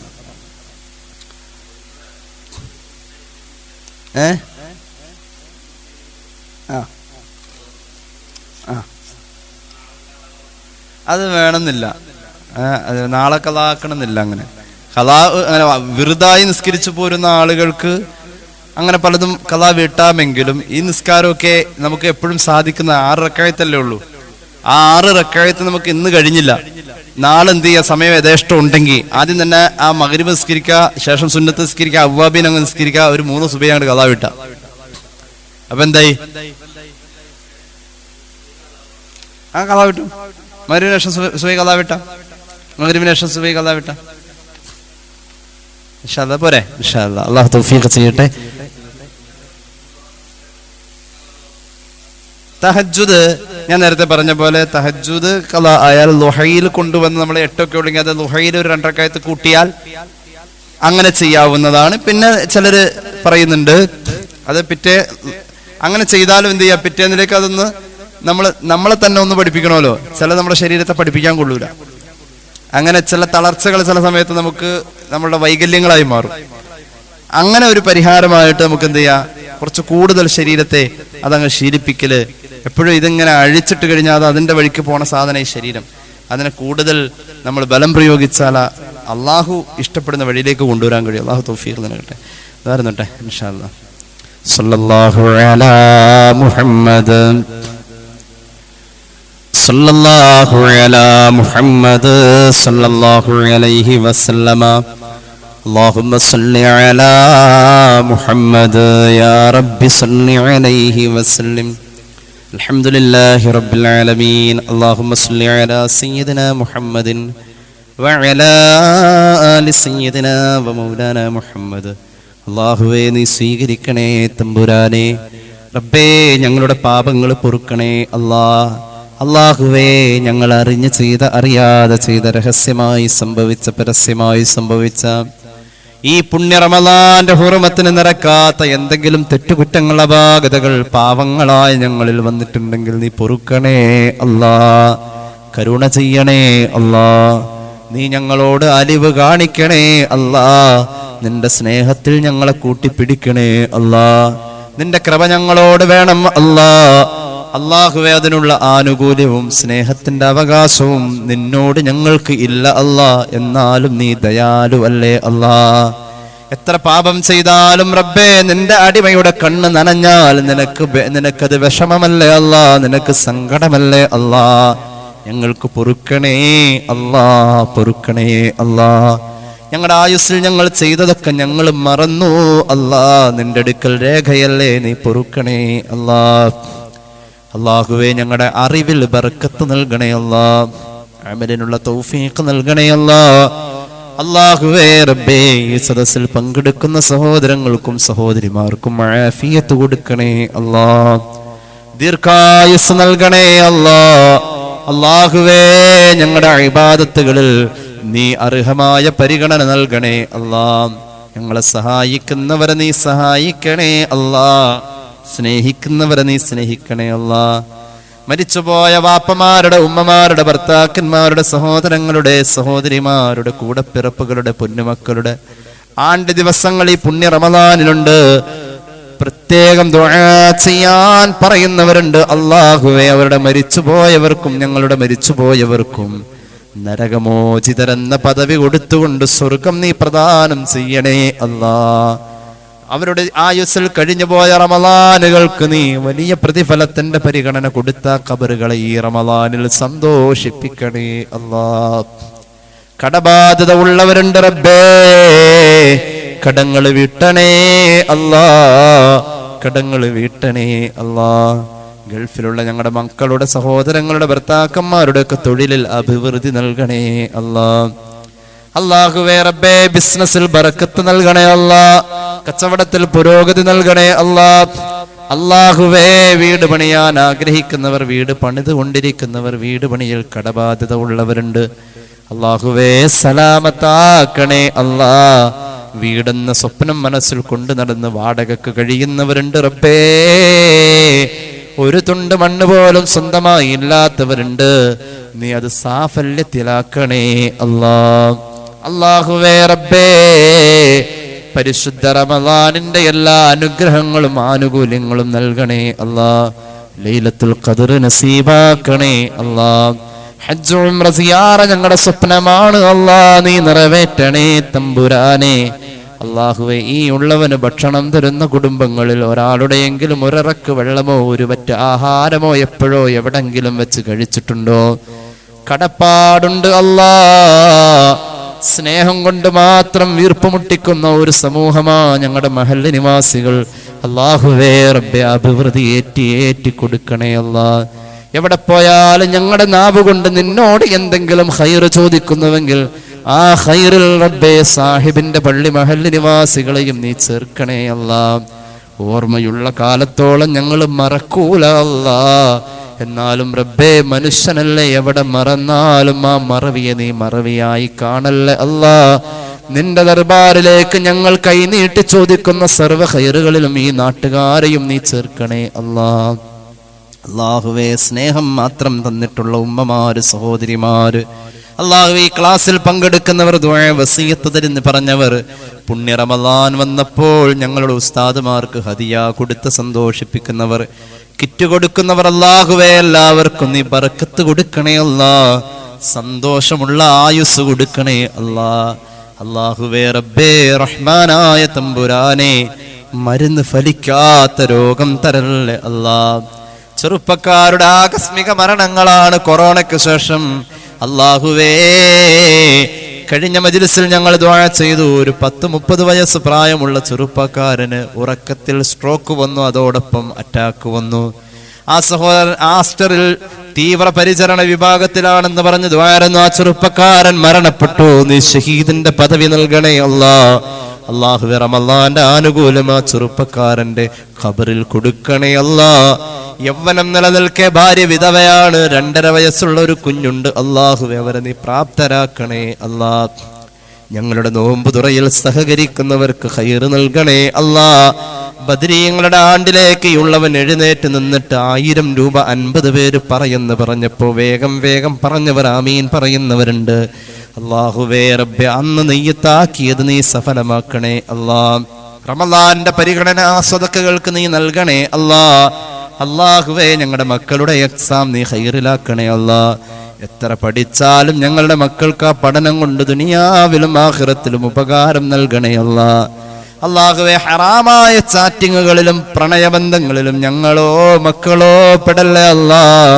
വ്യഭിചാരത്തിന്റെ സാധ്യതകൾ സുതാര്യമാകുന്ന കാലമാ, ആരും അതിൽ പെടല്ലേ അല്ലാഹ്.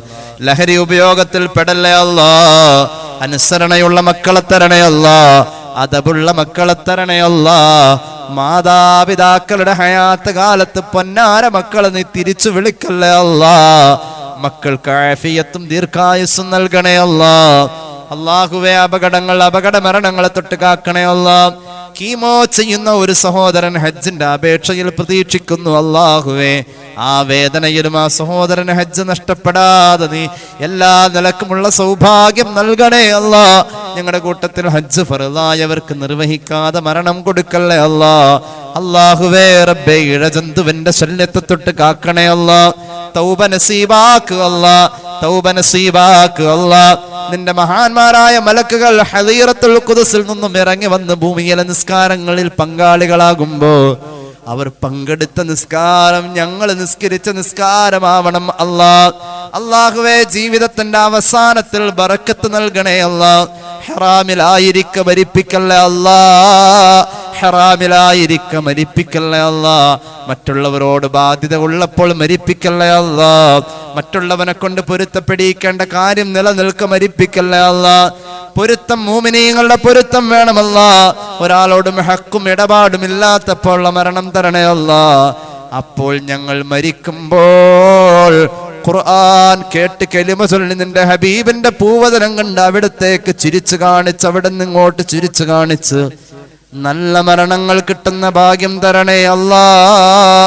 പടച്ച റബ്ബേ റമളാന്റെ നോമ്പ് ശരീരത്തിന്റെ വയ്യായികകൾ മറന്നുകൊണ്ട് നോമ്പെടുക്കുന്നവർ 89 വയസ്സുള്ള ഒരു ഉമ്മ ഈ അടുത്ത ദിവസം വല്ലാത്ത ഒരു വീഴ്ചയും വീണ്, എന്നിട്ടും റബ്ബേ ആ ഉമ്മ നോമ്പ് കളഞ്ഞിട്ടില്ല. 89 വയസ്സിലും അവർ നോമ്പ് കളഞ്ഞിട്ടില്ല. പ്രത്യേകം ദുആ ചെയ്യാൻ പറഞ്ഞ അവരുടെ മകള് കൊല്ലം ജില്ലയിൽ നിന്നും പ്രത്യേകം പറഞ്ഞേൽപ്പിച്ചിട്ടുണ്ട്. ആഫിയത്ത് കൊടുക്കണേ അല്ലാഹ്. ലണ്ടനിൽ ജോലി ചെയ്യുന്ന അവരുടെ മകളുടെ വിവാഹ സംബന്ധമായ ചെറിയ പ്രശ്നങ്ങളും പ്രയാസങ്ങളും ദൂരീകരിച്ചു കൊടുക്കണം. പ്രത്യേകം ദുആരക്കാൻ പറഞ്ഞിട്ടുണ്ട്. അല്ലാഹുവേ അത് നീ സലാമത്താക്കണേ അല്ലാഹ്. 93 വയസ്സ് പ്രായമുള്ള ഒരു ഉപ്പ നോമ്പെടുക്കുന്നു. പ്രത്യേകം ദുആരക്കാൻ പറഞ്ഞു. ആഫിയത്ത് കൊടുക്കണേ അല്ലാഹ്. അല്ലാഹുവേ റബ്ബേ ബൈപ്പാസ് സർജറി കഴിഞ്ഞ പ്രിയപ്പെട്ട ഭർത്താവ് പകല് കഴിക്കേണ്ട ഗുളികകൾ രാത്രി കഴിച്ചിട്ട് പകല് നോമ്പ് ഒഴിവാക്കിയിട്ടില്ല. ഉസ്താദെ പ്രത്യേകം ദുആ ചെയ്യാൻ ആഫിയത്ത് കൊടുക്കുക അല്ലാഹ്. ഇന്നലെ ഒരു പ്രിയപ്പെട്ട സഹോദരൻ മിക്കവാറും വലിയ ആശുപത്രിയിലെ താങ്ങാനാവാത്ത വലിയ ചികിത്സയും മരുന്ന് കഴിച്ചാൽ ശരീരം പല്ലി വിറയ്ക്കുന്ന പോലെ വിറയ്ക്കുന്ന അത്ര കണ്ട് ദുർബലമായ ശരീരവും, എന്നിട്ടും ഭാര്യ നോമ്പ് ഒഴിവാക്കിയിട്ടില്ല. പ്രത്യേകം ദുആരക്കാൻ പറഞ്ഞു. ആഫിയത്ത് കൊടുക്കുക അല്ലാഹ്. ആഫിയത്ത് കൊടുക്കണേ അല്ലാഹ്. ആ സഹോദരിയെ അത്ഭുതപ്പെടുത്തുന്ന ജീവിതം അവരുടെ ഉമ്മ ജീവിച്ചിരുന്നപ്പോൾ 1 വർഷം 50ഉം 60ഉം ഖത്മുൽ ഖുർആൻ തീർത്തിരുന്നു. 1 വർഷം നിരന്തരം ഖുർആൻ ഓതുകയും മക്കളെ പഠിപ്പിക്കുകയും ചെയ്തു. എത്ര വയ്യായികയിലും അമലുകളിൽ കുറവില്ല ഞങ്ങളുടെ സഹോദരിമാർക്ക്. ആഫിയത്ത് കൊടുക്കണേ അല്ലാഹ്. ഈ കൂടിയിരുന്ന ആമീൻ പറയുന്നവർ റബ്ബേ ശരീരത്തിന് പല അസ്വസ്ഥതകളും മറന്നിട്ടാ നോമ്പെടുക്കുന്നത്. അല്ലാഹുവേ ആഫിയത്ത് കൊടുക്കണേ അല്ലാഹ്. ആഫിയത്ത് കൊടുക്കണേ അല്ലാ. റബ്ബന റഹംഹും കമാ റബ്ബൗനാ സിഗാറാ ബിഫദ്ലി സല്ലല്ലാഹു അലാ മുഹമ്മദ് സല്ലല്ലാഹു അലൈഹി വസല്ലം على محمد صلى الله عليه وسلم اللهم صل على محمد يا رب صل عليه وسلم. السلام عليكم ورحمة الله وبركاته.